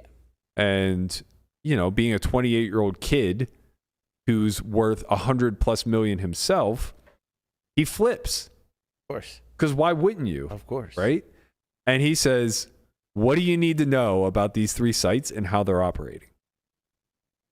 Then comes Black Friday. So therein was born, literally months prior to Black Friday, it was born out of Full Tilt actually turning on their payment processor, who ultimately flipped on them. They played themselves. I'm like trying to play this out in my head as kind of like a mafia type thing. Yeah. Where, like the head boss kind of like snitches on a lower ranking member or whatever, and then he turns around and then he turns on the boss and just becomes the boss. Yeah. Nah, where is that dude now? Well, funny you should ask. He's fine. He's like living abroad. He might actually be back in Australia. I can't recall. I did read something about it, but basically the money that was owed was never found. Oh shit, DB Cooper. So nice callback. So either he stashed it or his partners got away with it, I guess, but they were never able to trace any of this $140 million that just came up missing. And it seems like he's living a pretty good life. So I imagine he had some amount of it stuffed away. But it's funny, whenever he flipped, they put him in witness protection program, and they just threw him in why was I thinking it was funny? Where's Rutgers? Rutgers? New Jersey. No, sorry, not Rutgers. Rutgers Island. Rikers Island. Rikers Island. It's in Yeah, New that's York. New York. No, but where? Queens. It's close to Okay, the not city. Queens. It's like it's on the Hudson River, like a little north. Yeah. Anyway, he got thrown somewhere in New York City, but it was like I keep wanting to say the Bronx, but it wasn't the Bronx. But it was like somewhere where it was just like this guy had to be sticking out like his sore fucking thumb in this area, like as in witness protection. Like imagine just running into an Aussie in the middle of like the Bronx or whatever. Like, what are you doing here, man? I mean, nowadays it might happen a lot more, but yeah, I mean, this is 11 years ago. So that brings us then to, Full Tilt getting taken down effectively. They were the major player in all of this. Like, Stars had to cease operations in America, but for all intent and purposes, they came out of it. They're a multi-billion-dollar company. And UB and Absolute were tiny. So I guess I'll pause on the Full Tilt story real quick to say like what UB and Absolute's role was in all of this. As it's a much deeper story too that we could potentially do a deep dive into at another point in time. I think it would be worth doing. We could have David Paredes, Gaucho, who helped uncover the God mode cheat. Think Phil will come on? Phil Hellmuth? Yes. Yeah, as long as we let him wear Bitcoin Latinum hat. Never mind, we take that back. Being the greatest. Guy fucking stinks. I can't believe Carl's Jr. hasn't gone under, man. Everything this guy touches fucking goes to dust. Don't take away my big Carl, please. What's the opposite of the Midas touch? Because that's what Hellmuth has. Like he touches a company and he becomes a leper. Fucking arms start falling off. Our pets' heads are falling off. Okay, so UB Absolute. He's about to be a billionaire, right? Yeah. I don't give a shit. There's a lot of Your chin comes right in to start defending him. I'm just saying, bro. He wants to have a billionaire friend. I'm not going to be it. He knows that. Chin defends all billionaires. You can still be it, Berk. Nah, I'm not going to be a billionaire. Bro. I have faith in all your visions. Yeah. I don't have any vision left, man. I'm old and withered. He's not lying. Just start going blind. Start the Berkey coin. Maybe it'll 100x. Yeah. It's your choice, really. Up to you. UB Absolute, very short list of what happened here. So this should be very evident that they were probably never on the up and up. Bingo. Bingo? Oh, yeah, they up and up. So tracing back to the UB scandal, that happened in like 2008, I believe. And what it was God mode was programmed into their software where all hole cards were face up. And this was done as a security measure. However, some higher ups within the company took advantage of God mode to basically fleece their clientele. Yeah. And, we know of the Russ Hamilton story where he was playing like N bosses heads up and was using the pot ripper account and just winning, hundreds of big blinds per 100 and just, probably one of the worst cheating incidences that we've ever seen come to light where we have empirical proof. As a byproduct of that, UB and Absolute merged and became the Cirrus network. Now, the whole aspect of the Cirrus network was to repackage these sites as now being clean and having cleaned house. But the truth of the matter is that they didn't. So one of the founders, Scott Tom, remained on at UB after the fact. He was one of the ones who helped facilitate God mode and helped facilitate Russ Hamilton's cheating. Upon the DOJ cracking down for Black Friday, they refused to do any deals with the DOJ. He fled to Antigua for 6 years in order to evade extradition. In 2017, he finally struck a plea deal with the United States government, and it consisted of only a $300K fine. So when it was all said and done, like there was very little retribution. So like I said, when we were talking about that list, the actual owners and CEOs and founders, they just had to pay nominal fines, with the exception of Full Tilt, which we'll discuss in a little bit more depth. Everybody else, it was all the payment processors. They were the ones who got the book thrown at them. They are all the ones who did jail time. Everybody else just quote unquote got time served. Yeah. So yeah, Absolute and UB basically ceased operations. As of May 4th, they filed. Less than a month later, they filed for full bankruptcy. By May 10th, which was exactly 1 month shy of a day, they reached an agreement with the DOJ, promising to block all U.S. players and to process payments. They never did, though. So I don't know if you recall, but there were markets forming over the time of Full Tilt and UB not paying back their money. Full Tilt was selling anywhere between 75 cents and 90 cents on the dollar. UB and Absolute was selling for like 33 cents on the dollar. And maybe even as low as like 10 cents. They did ultimately pay back most of the funds from UB and Absolute, close to all, I think. And it was actually the government who rescued that player pool. So not that we're big fans of celebrating government intervention. But in this particular instance, they came in and they took a bunch of seized funds from other criminal cases, and they began to repay back the players affected from Ultimate Bet and Absolute. That happened many years later, five years later, I believe, maybe 4. Getting back to Full Tilt, I mentioned Ray Bitar. He was the CEO of Full Tilt, and this story goes super deep. If you guys ever have a spare couple of hours, go watch the Letterer Files on Poker News's YouTube. I don't recall. I don't know. I don't recall. I thought you didn't recall the interview. Yes, that was.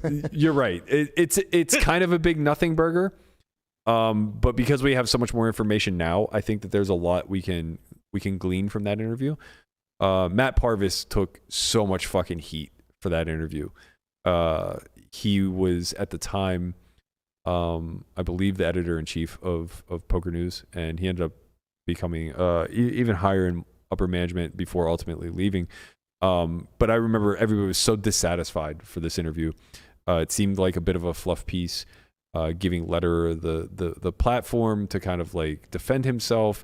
He didn't have to really answer any of the tough questions, etc. But to this day, it's still very unclear, to me at least, the depth of the involvement of Letterer and Ferguson and Lindgren and a lot of the other owners. Like, it's unclear to me where it starts and where it ends as far as like known involvement goes with the Ponzi that was Full Tilt.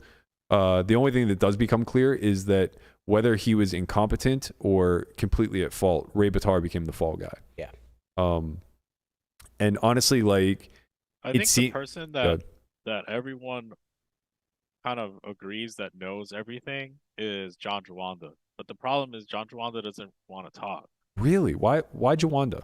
Because Juanda was the person that through many years was saying that Ray Bitar is incompetent and he should not be the CEO of the company. Mm-hmm. But Ferguson, that was like Ferguson's like right-hand man. So it was one of those where he would always go and fight with the other owners, right? You're talking about like Jennifer Harmon and Ivy and all those other guys. And he's like, hey, let's get this guy out of here. But they would always revert back to like Howard and Ferguson are the ones in charge of operations. So it's really John Juanda that like was that tier right below like the executive suite or whatever that really wanted him out, and he knows why. So yeah, I could see that. That also leads me to believe that Letterer is truly the guy who knows everything. Then he has to know where all the bodies are buried. Yeah, but he's guilty. So yeah, right. He's untouchable. Yeah, he's never gonna talk. Of course. I wonder if there's a statute of limitation to the point where, like, at some point in time, Letterer could just like do a tell-all. Maybe, but what would his incentive be? He probably a book deal. Oh, well. I'll fucking pay. Yeah, I'll watch that movie. Get Michael Lewis out here. Bro, dual fucking release, the FTX Chronicles and then the Full Tilt Chronicles, one right after another. Michael Lewis has 2 blockbusters. Let's fucking go. Boom. I'm here. Yeah. The thing is that they probably all know so much dirt about each other that like no one's gonna snitch at this point. Yeah. Like, they all man. made Different a bunch times. of money. Like, no, they made piles. Bro, they made piles. It was ridiculous. What's crazy, what's honestly crazy reflecting back is, so Stars basically, Stars and Full Tilt had a similar approach, right? They would sign big name pros, right? But Stars went with a little bit of a mix between like established, the established old guard, so to speak, mixed and the up and comers, mixed with like up and comers, where Full Tilt had their pros, like the play with the pros or whatever, was like their founding board. Yeah, right? The owners were the players. Right. Like that was and then, the sick part. Yeah, and then the tier down from that was just anybody who ever won anything. Yeah. Literally, if you'd won a major, you were fucking patched. What the hell? I won one. No, like live. Everything was about live. Right? So like if you had ever had a live tournament score, you were getting patched at Full Tilt. So like if you look at the collective, Stars was like Negreanu, Barry Greenstein, Moneymaker, and then like Vanessa Phelps, Vanessa Selps, Russo, Mercier. Mercier. Yeah. And then on the other side, it was that board. So Lederer, Ivy, Mattisau, Harmon. No, not Mattisau. He was So the tear down. He was down with Mattisau never bought a piece. That was his biggest regret of his career. Yeah. But I think he had the option to have a piece instead of a monthly, and he took the monthly, if I recall. I don't think he was an owner. No, I agree with you. With you. I'm just saying I think it was a choice. Oh, okay. In any event, like it was that, and then like, you know, as we said, like all of the red pros, there were just so many red pros, right? And it had this wide range. Looking back on it though, what I was going to say that I find fascinating is that core group of stars pros all flourished, all of them, right? With maybe the exception of Greenstein, who's sometimes rumored to kind of be on his ass a little bit and be flush or bust at any given time. Everybody else out of that group is fucking killing, man. Selpst, Mercier, Negreanu, Moneymaker, like these guys made money hand over fist, like just infinite amounts, right? Yeah. When you look at the full tilt side, only Howard, Ivy. Well, even Ivy, like effectively went broke post full tilt, right? So like almost all of them were struggling financially in a big way post Black Friday. It's because they were making so much. Like, yeah, I've had a lot of conversations about this with Jennifer Harmon, who's like a good friend of mine, and she was like, "Yeah, like you don't understand. Like we were making so much that like you're living, you know, your standard day-to-day living all of a sudden is like really expensive. Yeah, you know? And then all of a sudden, you know, overnight this is all gone. You still have these expenses, you still have these things that you have to take care of, and you don't know if it's coming back. So you're not like full blown like taking everything away. Right. Then all of a sudden, you know, like things start catching up. So I think it just had to be that, you know, just like anyone else, like you're living this life that it's like your living expenses are just too high, and you think it's just like a never gonna end train. I get it on a smaller scale. Like when I was routinely playing in Ivy's room and getting to play 3-6-12 on the regular, like even though I didn't have all of myself, I still had a certain expectation that I would make annually, right? And it's like it was a lot. Like my hourly was really fucking high, and even only having like, you know, 15 to 40% at any given time was going to yield a very big return, right? Like far bigger than playing 15 to 40% of those stakes. So even if like I got reduced to call it like 200, 400, and I had all of myself, I was still making more in the Ivy Room game, right? Now fast forward, you know, right before the pandemic, that game kind of disappears, or like right at the pandemic, whatever. That game kind of disappears and we come out the other end of it. And now I'm playing like a cap of 100, 200 on my own. So it's like in a much tougher climate too, right? Yeah. Like the so game's so much. Is like, your win rate's going down too. Right. My hourly might be like somewhere in the neighborhood of like 15% of what it was. So that might be a little bit extreme. But anyway, you get what I'm saying. Like it's at least half of what it was. And I'm older now too. So like naturally speaking, your lifestyle is just going to continually increase in cost because of inflation, because of responsibility, because of life getting, all of these things start to pile up, right? So I get it on a small scale, right? That's very small scale because that happened over years, and there's an adjustment phase, and you know, you figure out like where you can scale back a little bit, and you know, other avenues to potentially earn money to fill in the gaps, whatever. When it happens overnight like that, and you're not sure that those checks are going to just stop rolling in, you know, like a lot of these pros were making $1 million a month. Yeah.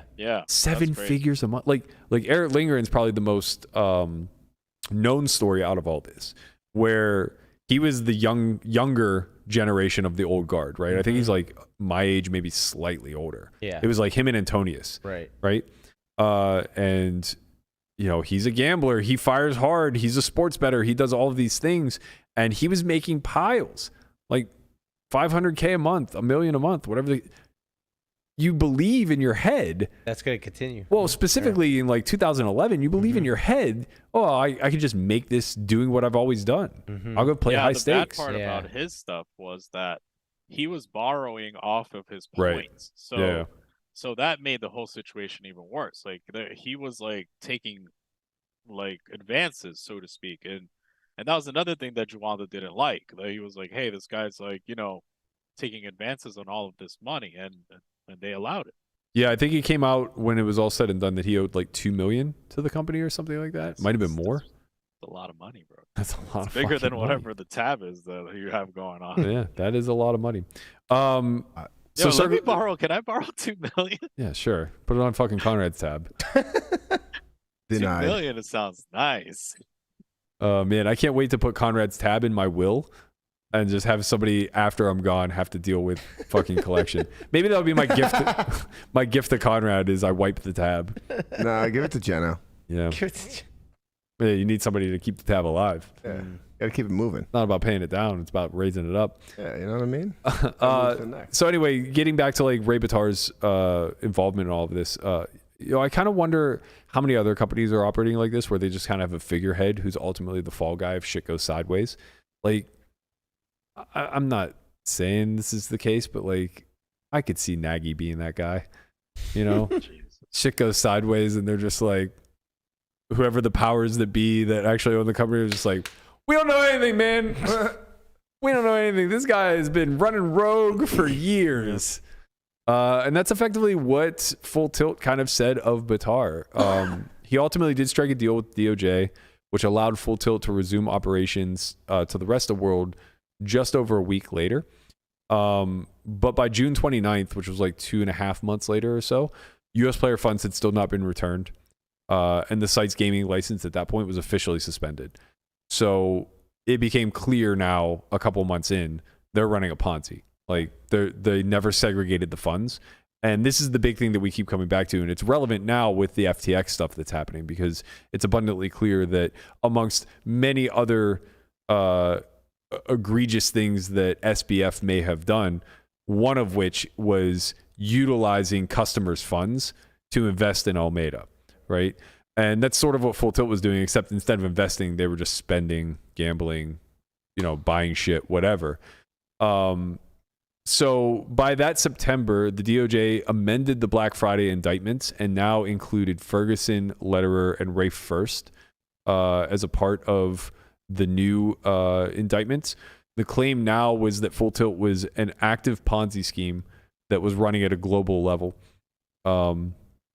Bitar was in position to serve time, but he was on the wait list for a heart transplant because he had some sort of heart condition. And the judge was positive he would die in jail. So instead, they gave him time served and hit him they levied a massive fine. I think they ultimately got him for a $40 million fine, I believe, which was said to have broken him financially. Pretty big fine. Yeah. So it was assumed that he was dead broke. It was assumed that he was in poor health, yada, yada, yada. Well, fast forward. 40 million? Yeah. 40. Lederer also settled a civil case for a similar amount, $42.5 million. Wow. And they seized all of his assets. I don't know if you guys recall. This was in 2016, I think. He was playing high rollers 2 years later. Yeah, he was. But they took all of his properties, all of his cars, all that stuff. They liquidated this dude was cutting a banana with a fucking card on television. No, that's Ferguson. Oh yeah, Ferguson. I'm talking about Lederer. I don't think Ferguson. Lederer? I don't think Ferguson ever settled anything civil. I could be wrong, but he kept all the money. Ray First ultimately did jail time. I know that, and paid a much smaller fine. I'm not sure whatever came of Ferguson's. The last article I read was that he was negotiating. But if he settled, I think it was for far less than Lederer.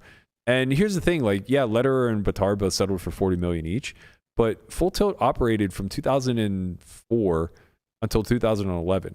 And, Bitar was the CEO for the majority of that. Lederer was the founding owner for all of that. It's very likely he had hundreds of millions. Mm-hmm. If not more. Yeah. Yeah.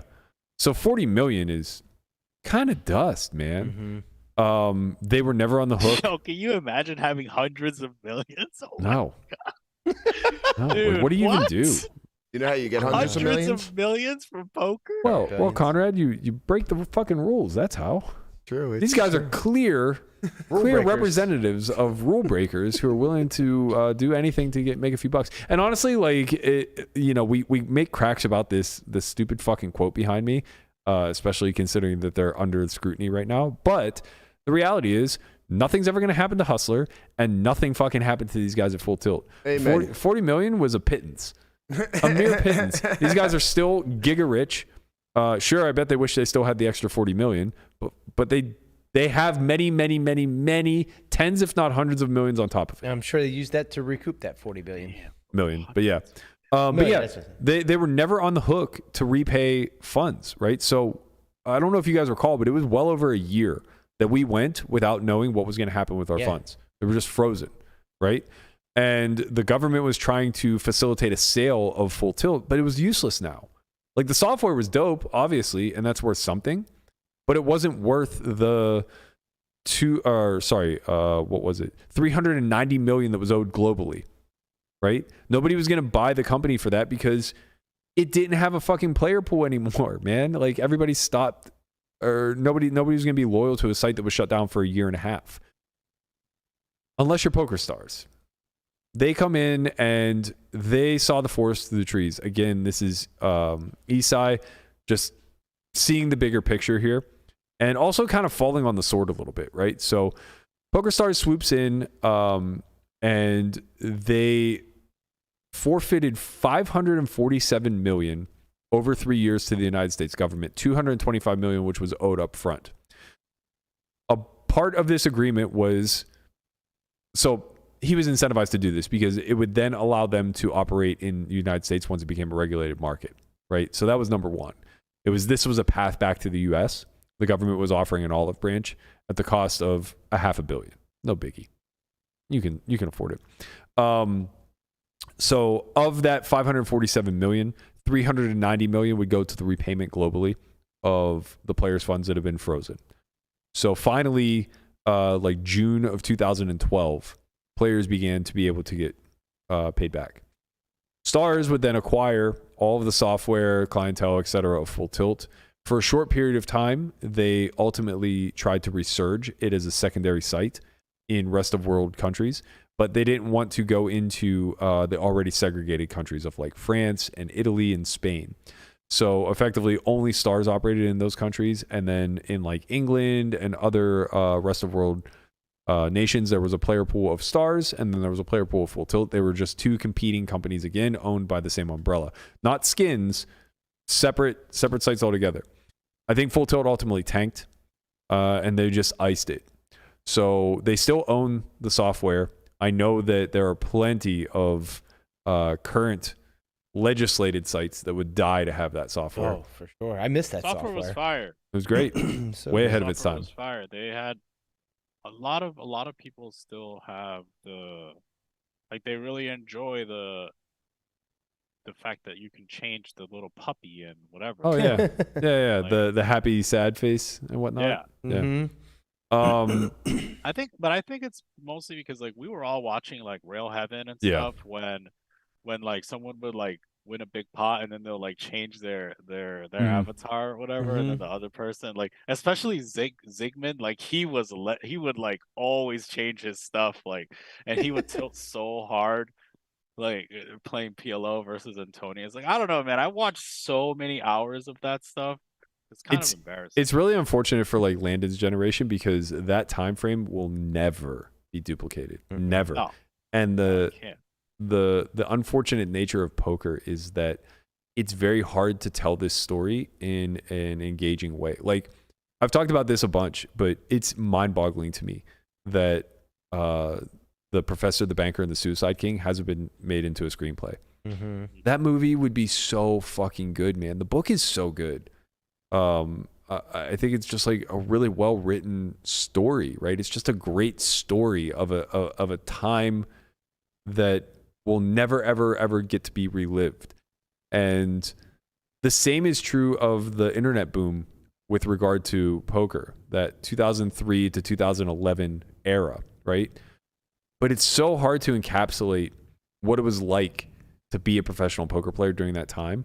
All we have is us old-timey regs like sitting around the campfire, throwing stories around, and like it's hard for us too, because we only know that experience once. So I only know what it was like for me being 24 in Vegas for the first time with a bunch of other degenerates. Yep. I see Landon, who's 23, and I'm just like, I don't know your experience at fucking all. How could you? How could I? Yeah. Because it's like, on the surface, he's doing similar things to what I was doing. He's playing online poker a few hours a day. He's hanging out with some people his age. He sometimes goes to the club. They sometimes get bottle service. But it looks so different. Right. It's Like- because there's a known ceiling now. Like we understand, where the cap is, right? Like Well- if you're making $1 million a year, you're probably like that's really good now. Well, also, Everything our was- risk of ruin was like through the roof at all times. Everybody, not just me, like everyone's risk of ruin was there. And the stories that emerged from that were so insane. Like Asher, I can't recall his last name, but he was a wrestler in college and made a prop bet for his every penny of his net worth, 700,000.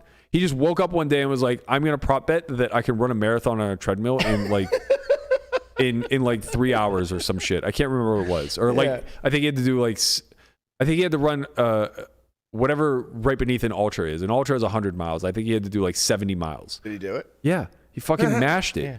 He just mashed it. He doubles his net worth for 700K, but he was just like all in. We're like, all flying by the seat of our pants. yeah, nobody knew anything. We didn't know anything. Listen, we didn't know where this was Tom going to lead. Dwan- Just living in the moment.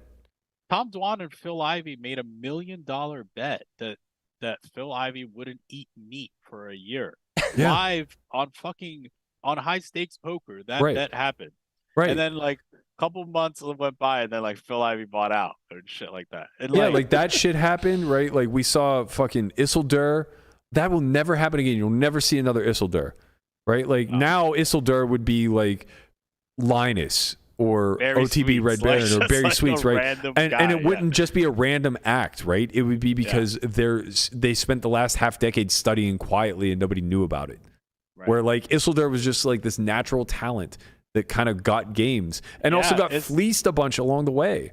Yeah, right? Isildur would go broke, and then Tony G would just like back him and just like say, "All right, let's go again." Like it was just pretty legendary. Like he went broke a couple of times, like, and he was like six tabling different people in different games. Different games, yeah, it's fucking insanity. Yeah, no one and would it's ever like- do that again. Everyone's too smart now. Everybody's like too protective of their capital. That's why I could never understand Landon's experience, because like he's just never in financial risk, right? Like there's no home run potential there. Like, and what I mean by that is not that he can't like just win tens of millions. Of course he can.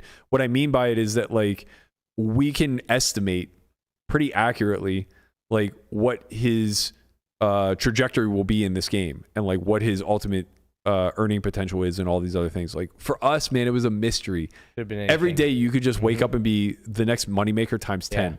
Like we just wake up one day and it's like this guy I've been grinding Bellagio with for the last 18 months wins the main event. And you know who was there with him? 3 other Bellagio regs. Right.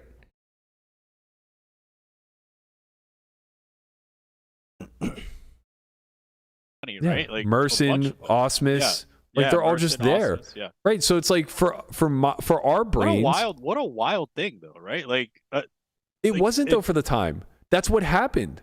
You played games, you became the alphas of those games, and then you seized other opportunities. So it was never a shock that somebody who is like doing really well in one arena transitioned into another one and just like did the biggest thing imaginable. Right? Like, what's the biggest thing you can imagine happening? Oh, winning the World Series main event. Okay. I mean, I have as good of a shot as anybody else, you know, but that's not going to be true now, because now I don't have as good of a shot as anybody else. The guy who's grinding 109s 6 days a week in Estonia has a better shot than me. He just does. Yeah. Right? And it's not because the gap between us is so big, but it's because there's a gap between us. And then the gap between me and the recreational playing is so big that when it's all said and done, it's going to be me and the Estonian at the final table, not the Estonian and 6 recs. Right. So now that small gap between he and I becomes a cavern. because or Canyon rather, because now all of a sudden I'm the lowest man on the totem pole. So like I can't win the main event. I can do well. You might win it. Well, it's a far lower probability. It is. But yeah, like I think that, you know, ultimately that time frame needs to be, I don't want to say commemorated or memorialized or anything like that. I think those are the wrong words because it implies that something like heroic happened then or something. Golden age. Yeah, Well, it was in a age. certain way. Yeah. But there's so much like fascinating dark seated underbelly to that time frame. And we're going to look back on post Black Friday the same way. Mm-hmm. But it's going to be so much worse. Like it's not going to be a story that we're going to want to tell. In my opinion, the post Black Friday era, like that decade thereafter, is big time growing pains for the industry. And a lot of like the dark seated underbelly is just like people finding ways to manipulate systems to rake people over the coals. You know, like the app game environments and the like collusion rings and multi-accounting, like all of that stuff is mostly post Black Friday. There was some of it pre, but we weren't mature enough yet. We weren't sophisticated as a group. Neither was the technology. There was no RTAs. Right. And honestly, yeah, cheating back then, how much did it even help? Right? Because the playing field was so fucking level across the board. Everybody was so not great at this game that it could only help nominally. Nominally? Sure. Yes. Nominally? Yeah. Is that Yeah, sounds am I great. getting it? Okay. Right, spell it for me. N-O-N. So the last thing I'll say about the Stars buyout of Full Tilt was part of the agreement, and why I said like Isai it's so commendable what he did. Part of the agreement was that he would be forced out of his role at PokerStars as a founder. So, you know, this was his death certificate, basically. And shortly thereafter, it obviously led to the facilitation of him selling to Amaya Gaming, $4.9 billion. We're not going to shed a tear for him. He's a very wealthy man. He's done quite well for himself. Yeah. But, you know, from what I can tell, he loved this industry. He loved everything that he built. And it's a shitty position to be forced out of a scenario like that. You know, Well, he can always sponsor a podcast in poker if he wants. that's true. He can. Set him That's up. true. We are available.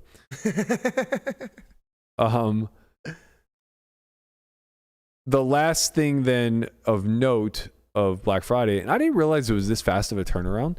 If you had to guess, when do you think online poker became legal in America, or there were regulated territories? 2015. Yeah, 14 maybe. February of 2013, Wow. Nevada launched regulated poker. Wow. At the end of 2012, Delaware actually So, like, launched. under 2 years. Yeah, When did Jersey launch? Do you know?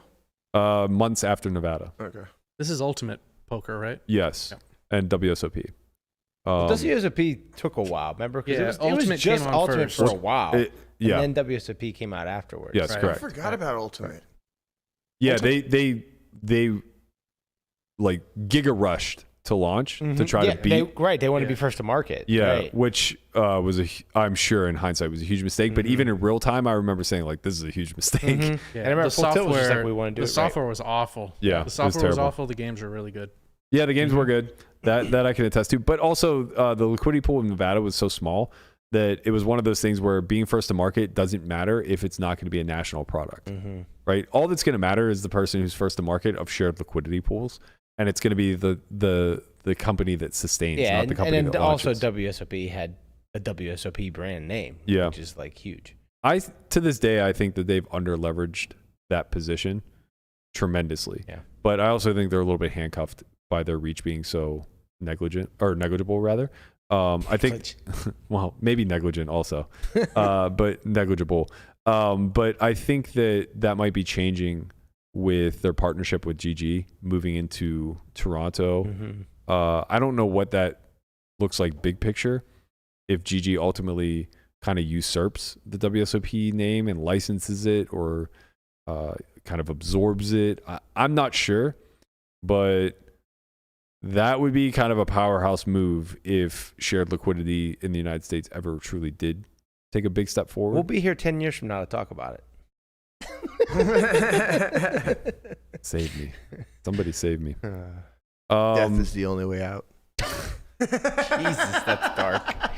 Happy birthday. Happy Black Friday.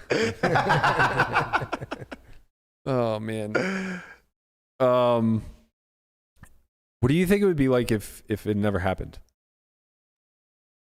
Black Good Like Friday? question. never, like you're saying, like full tilt and stars. Like are the government just turned a full blind go eye. right now. Well, they just like turn a blind eye and they treat it like they treat ACR right now. Oh man, I don't know. It might be worse because you're gonna have I don't know, man. I think the money gets sucked up quicker, right? The best of the best are the cream's gonna rise to the top quicker, in a way. I don't And know, the games man. are gonna get like the games in Well, it just America depends on would be growth. so tough, right? It just depends on growth, Mhm. right? Like if the government never intervened and they were able to continue their campaigning the way that they had been, Yeah. Oh, that's true. Maybe, televised poker. Right. Maybe there's so many more people playing right Poker's probably the biggest sport in America, in the world. You think? But it sounded good. I definitely think we get a lot mean- more traction than it did now, and it definitely would not have such a stained look on it. Well, we can kind of look at what happened in rest of world, right? Like now. Yeah. they weren't really able to keep up the campaigning. Right. They were forced into segregation in a lot of markets. Yeah. And those stars grew. They also went through multiple ownership changes, and poker became a lesser part of those owners' concerns. It was kind of a novelty. Mm-hmm. We've seen sports betting become legal now. That's a much bigger Daily industry. fantasy Yeah, all that stuff industry. is far Mhm. bigger industry, and one that these poker companies turned a bigger light to. I think something in between would have been true though, because out of this we did see some major breakthroughs, right? Like the emergence of Spraggy and Lex at PokerStars as public streamers. I think that's a big deal. And I think that would have scaled much better in America, right? Because I think that they would have been able to find a better merge between TV and online gaming, where in the rest of the world, TV was already not nearly as big, and it just like made more sense to just do internet specific shows, stuff like that. Also, you already had a lot of pre-built characters in America. Like Spraggy and Lex were kind of homegrown, so to speak, to stars. And I don't know that process is very replicable either, right? Like people forget that Spraggy was a byproduct largely of Jay Carver and Run It Up. Yeah. Jay Carver was very motivated by Ultimate Poker, being an ambassador there, to start Run It Up and to kind of become the first true streamer. And then he wanted to scale that, and he sought out other talent, Spraggy being one of them, kind of showed them the ropes, got them all set up. Shortly thereafter, everybody had stars deals. Jay Carver even had stars deal briefly. And from there, like Spraggy was just able to fully commit and grow into the legend that he is today.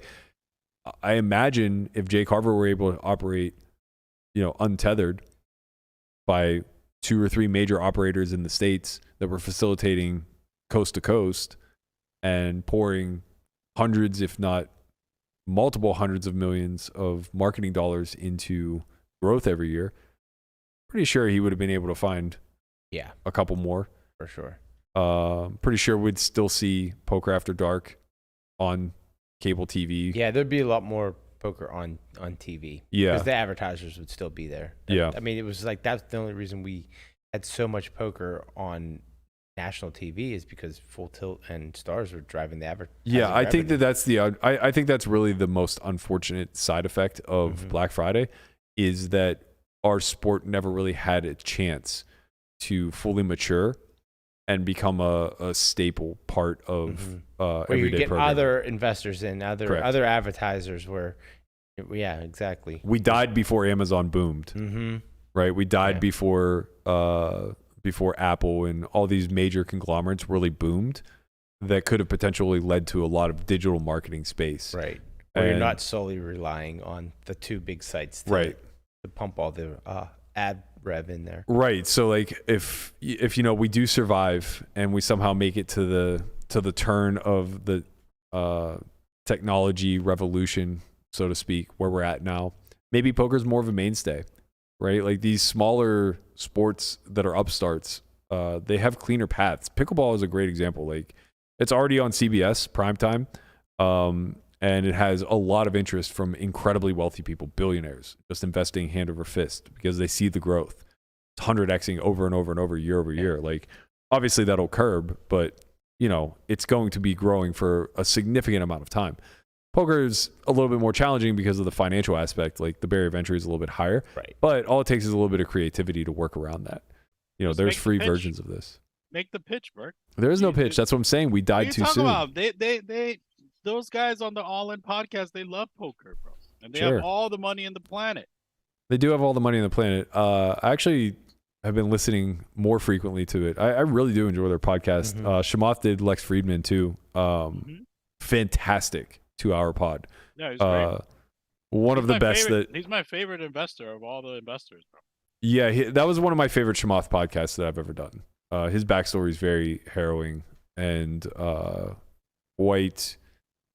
And I don't want to say enjoyable to listen to, but it's quite relatable to listen to. It's very humbling. I think that it definitely paints Shamath in a different light than his dictator role in the All In podcast.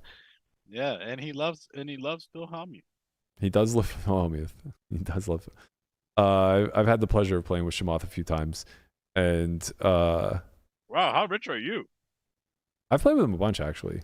Wow. He's a nit. He's a low-key nit, but I realize why now.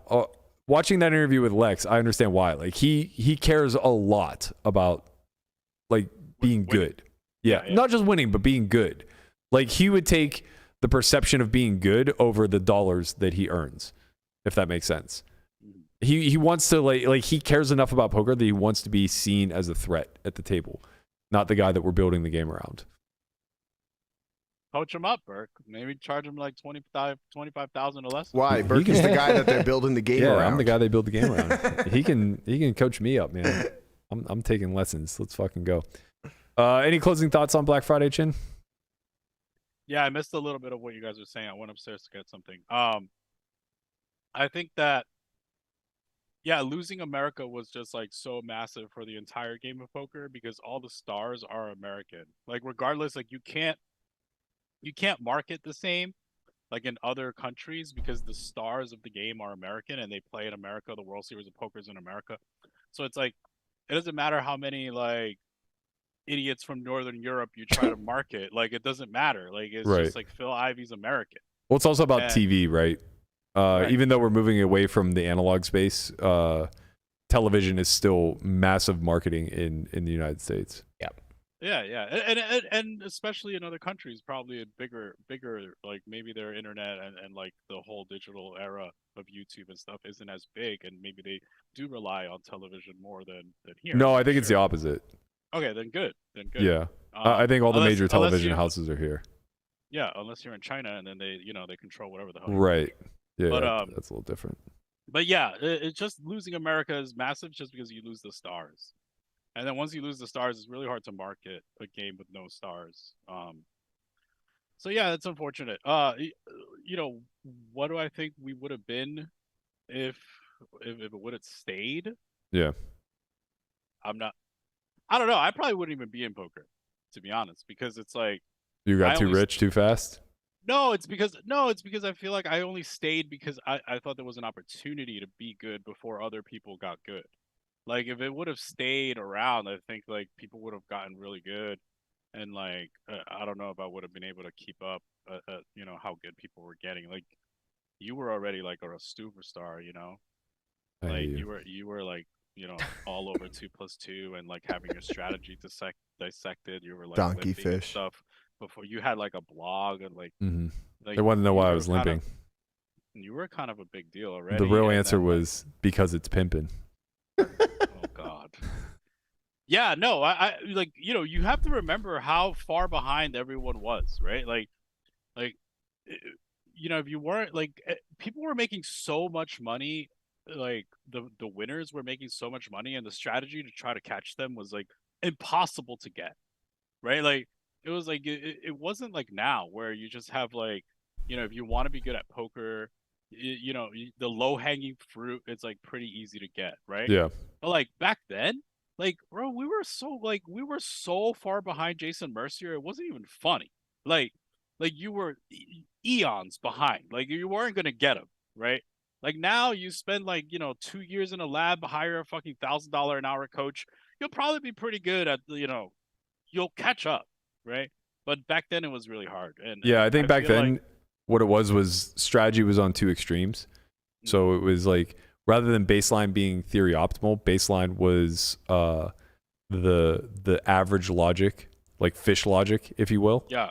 And the winning players were just as far to one end of max exploiting fish logic as possible, right? So like the best in the world just literally counter moved every single step of the way according to what their opposition strategy was, and then it was just a tier system down. Like others would play like more general that would counter move the general fish logic, right? And then others would just try to like out logic fish, so like they had maybe a better logical framework, and those were like the smallest winners. So I think that like we could still look at it through a game theory lens of what was happening back then, but it was not theoretically optimal. Instead, it was just like maximally exploitative. Yeah, it was beautiful to watch, right? If you guys ever go watch some like old Timax videos or old Galfond, like it's so insane to watch them talk about poker, and like they were actually really good. Some of those videos of Galfond, like he had like a famous series. I forgot the name of the series, but it's still on YouTube, and it's really like he was good, bro. Like even looking at it now, I'm like, damn, that shit was actually pretty smart. Like I might use that shit tonight. Like it was pretty legit. Like Galfond's the truth. Yeah, man, it was beautiful to watch.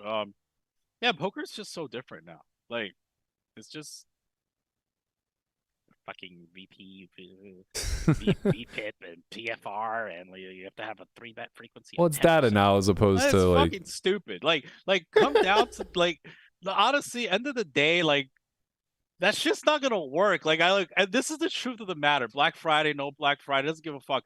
If you're 300 big blinds deep, that's just not gonna work, bro. Like all this honestly fucking frequency, it's not gonna work. This is no joke. Fuck. The most freeing feeling in the world is sitting in a game where everybody's 1,000 big blinds effective. Yeah, it's the most freeing thing in the world. Where especially if you are the one who sits down 1,000 effective and says, "I'm rolled for this game. My sole purpose is to be all in as much as possible today." God, how fucking rich are you? Like if you're rolled, if you take I just convinced myself that I'm rolled. Like, I don't have to be. I'm rolled for the game. I don't actually have to be rolled. But like, no, yeah. but honestly, yeah, like end of the day, like comes down to what your opponent thinks you're gonna do in a spot. Like it doesn't matter. Like all that theory shit, like that's all cool. Like it'll give you a nice baseline. But like when you're 350 big blinds deep with a fucking straddle and a big blind ante, it doesn't give a fuck. At the end of the day, it's what this guy's gonna think you're gonna do when you put all the chips in. That's it. That's all that's gonna matter. Like that's end of the day. So that's it. So whatever, Black Friday, yeah, it happened. How many unique ways can I find to 5x pot jam the river? It's true. End of the day, it's true. Like I spent fucking 2 years trying to learn like all these theory shit, and then I just like go play at Bellagio, and I'm like, these guys are fucking aggro tards. They're not following these rules. They all overvalue. They're putting in 5 bets with the fucking jacks on the flop. Like, let's go. Let's like, these rules don't fucking matter. Like starting next week we have the Only Friends Poker Out Loud episodes coming out. Yeah, Brian played great. Thank you. They're coming out Monday through Friday next week. Okay, they're coming out Monday through Friday next week, right after the podcast. So for anybody who is looking forward to this, we'll kick it right to these episodes. We'll premiere them right after the pod. For the members, I think I'm going to try to get them uploaded this weekend, so you guys will get them a little bit early. But there's rumors that you were rolling during the Only Friends Poker Out Loud edition. And we're not talking about ecstasy. Talking to who? Chin. Okay. You guys are, so what? You're a professional poker player, Berkey. This motherfucker It's Sometimes I rolling have to- frequency. There's a hand in the preview. Yeah. Guapo's going to roll it right after I finish setting it up here. When you said rolling, I literally thought you meant he was on ecstasy while that's what I thought you meant. Well, What I'm were here you for you, talking Brian. about? I was like, he was on E while he was playing. Brian, I'm here for you. That'd be a lot fucking better. I'll tell you that. There's a hand in this preview that you're about to see where Landon has 10-6 suited and I have 6 deuce suited and I'm about to 3-bet him. Yeah. And Christian's out there fucking He's out there rolling. randomizing, He's yeah. randomizing frequencies. Yeah, this fucking guy. If this motherfucker folds pocket 8s before the flop, His I'm only disowning friends. him. He's playing against his only friends and he's randomizing. Yeah. He's Son trying of a to bitch. get a win rate in the 50 cent a dollar game that we're I don't playing. even know what randomizing is, and I'm in the game throwing chips around. Well, you didn't really throw chips around, but Let's see what actually happened, Guap. Let me see. When are we going to do the gimmick Poker Out Loud? We kind of should do one that's all us. The Only Friends version, Oh, the only friends poker out loud. right? Oh, man. I kind of like that. I like that. Raise 50. ooh, we got a 5x on the cutoff. Ooh, Berkey, I'm gonna fuck you. Easy peasy, just swing along, easy peasy, like a pendulum, easy peasy. Take life as it comes. All right. I'm here to fuck Landon Tice. How do I get into pots with these dumb nits? Are we doing the 7 deuce game? Honestly, I don't even think I'm supposed to be here at this point. What I'm really considering is how much exactly is my face worth here. He's gonna keep talking for 5 fucking minutes because he just loves hearing himself speak. Tortoise is out there gambling today. Tortoise is in there. Back in the game, boys and girls. I don't give a fuck. I'm here to fuck people up. What are you listening to? Taylor Swift. What song? Easy peasy, just bounce around, easy peasy. Don't get too down, easy peasy. Know you've made it when like someone spends their entire existence trying to like get under your skin or something. That was a good time. Yeah. Everybody had fun. Mm-hmm. I think I lost. Always rocking some Tay-Tay when I play. Rightfully so. You were randomizing against that fucking group. You should be ashamed of yourself. Bro, listen. Did you win? I don't think. Nah, I won. wrecked his I fucking won, life. Okay. I don't think that's even true. You're a high stakes pro. Okay, I have to try my hardest. I hate when you. I'm- I don't even think you won this thing. God, I hate everything about And it. how would you consider me there? What do you mean I Chin? didn't win? Of course I won. Like Brian played every hand awful. Like, Of course, it's part of my image building. I was listen. I don't want to be a spoiler, but I had a really good hand against Brian, and I was like, You almost shocked folded I- it. You almost folded I it. was shocked I won. I was like, oh my Mhm. god, he just has Yeah. the nuts. Melissa's like looking at me like, oh, he has the nuts, and we're all looking at Brian like, you have the nuts, right? I and did. Brian's like, Top pair in a I have a- gutter. That's the nuts. he's like, I have a pair. That was his version of a bluff. yeah. He tried. Yeah, he was bluff. He had to be bluffing for sure. Yeah. He was bluffing. And then there was tougher. another hand Bluffing where, with like, equity. where Brian reveals. All right, cut like, the stream. Cut it. Cut his mic at Brian- least. Brian reveals what he has. Don't. before telling Let's anyone. not. Spoil all this for the audience. They want No, to watch it in real they're gonna time. watch. But yeah, it was definitely fun. Yeah, that was a good one, man. That was a good time. All right. Thank you guys so much for joining us. Don't forget that we have a Black Friday sale going on right now. It's half off for your first 3 months of membership. That includes a 2-week free trial. When are we going to Ultimately, do the you will gimmick get Poker 14 Out Loud? weeks We for the kind of price should do of, one that's all I don't know, us. The That's Only nice. Friends version? Oh, the Only Friends How do I Poker Out do Loud. Right? the entire first quarter I kinda of like that. 2023. Like 3 months? An Well, entire first quarter? no. Only, a month and a half into the first quarter. Yeah. Only half the first quarter, Chin. Don't worry about it. We're good, man. We're good. We good, man. We good. Shout out. This is our appreciation to everybody out there. If you're not already a member of the Sulphur Wide TV membership, now you have a chance to do so at a discount. You get to watch all the Poker Out Loud you want. If you're not already a member of the Nerds and Brainiacs, our Yeah, at least YouTube give page, us $5. Give us a little $5. love. Give us a little love. You'll get to play with the fun emotes. You'll get a nice little colored Sulphur Wide badge next to your name, and you will likely, I can't promise for sure because I haven't looked into the schematics of this yet. because I don't know if we can give it to you for free first and then still premiere it. When are this we week, gonna but do the I'm gonna gimmick try to Poker get Out you Loud? guys the Only We Friends kind of should the do Only Friends Poker Out Loud for free this weekend, so you can preview it early. Finally, huge shout out to WPT Global, home of your chance to win your way into the WPT Championship at the Wynn this December. We will be there on site running a daily podcast, day 1A, B, and C. And C. We'll be there from 9:30 in the morning till 10:30 in the morning each day, kicking it off, heading right into the Shuffle Up and Deal. This Sunday is the final 8-seat Sadie giveaway. I am a bounty in that tournament. I'll be there. I'll be live streaming. We're going to be kicking it.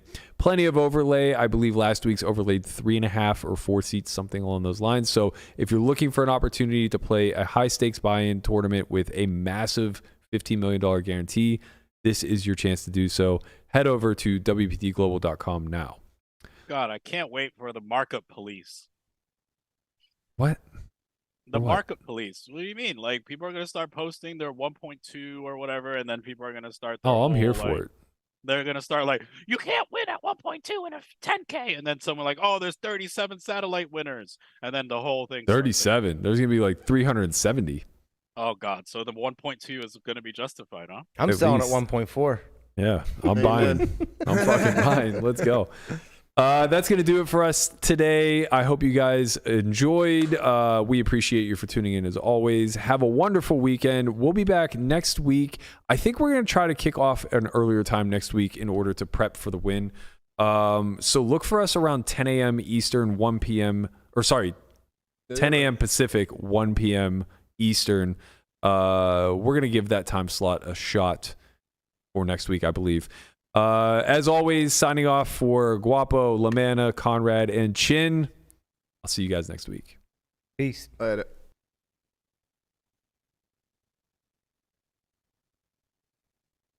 That was really fun, actually. I like that episode. Like, I like the stories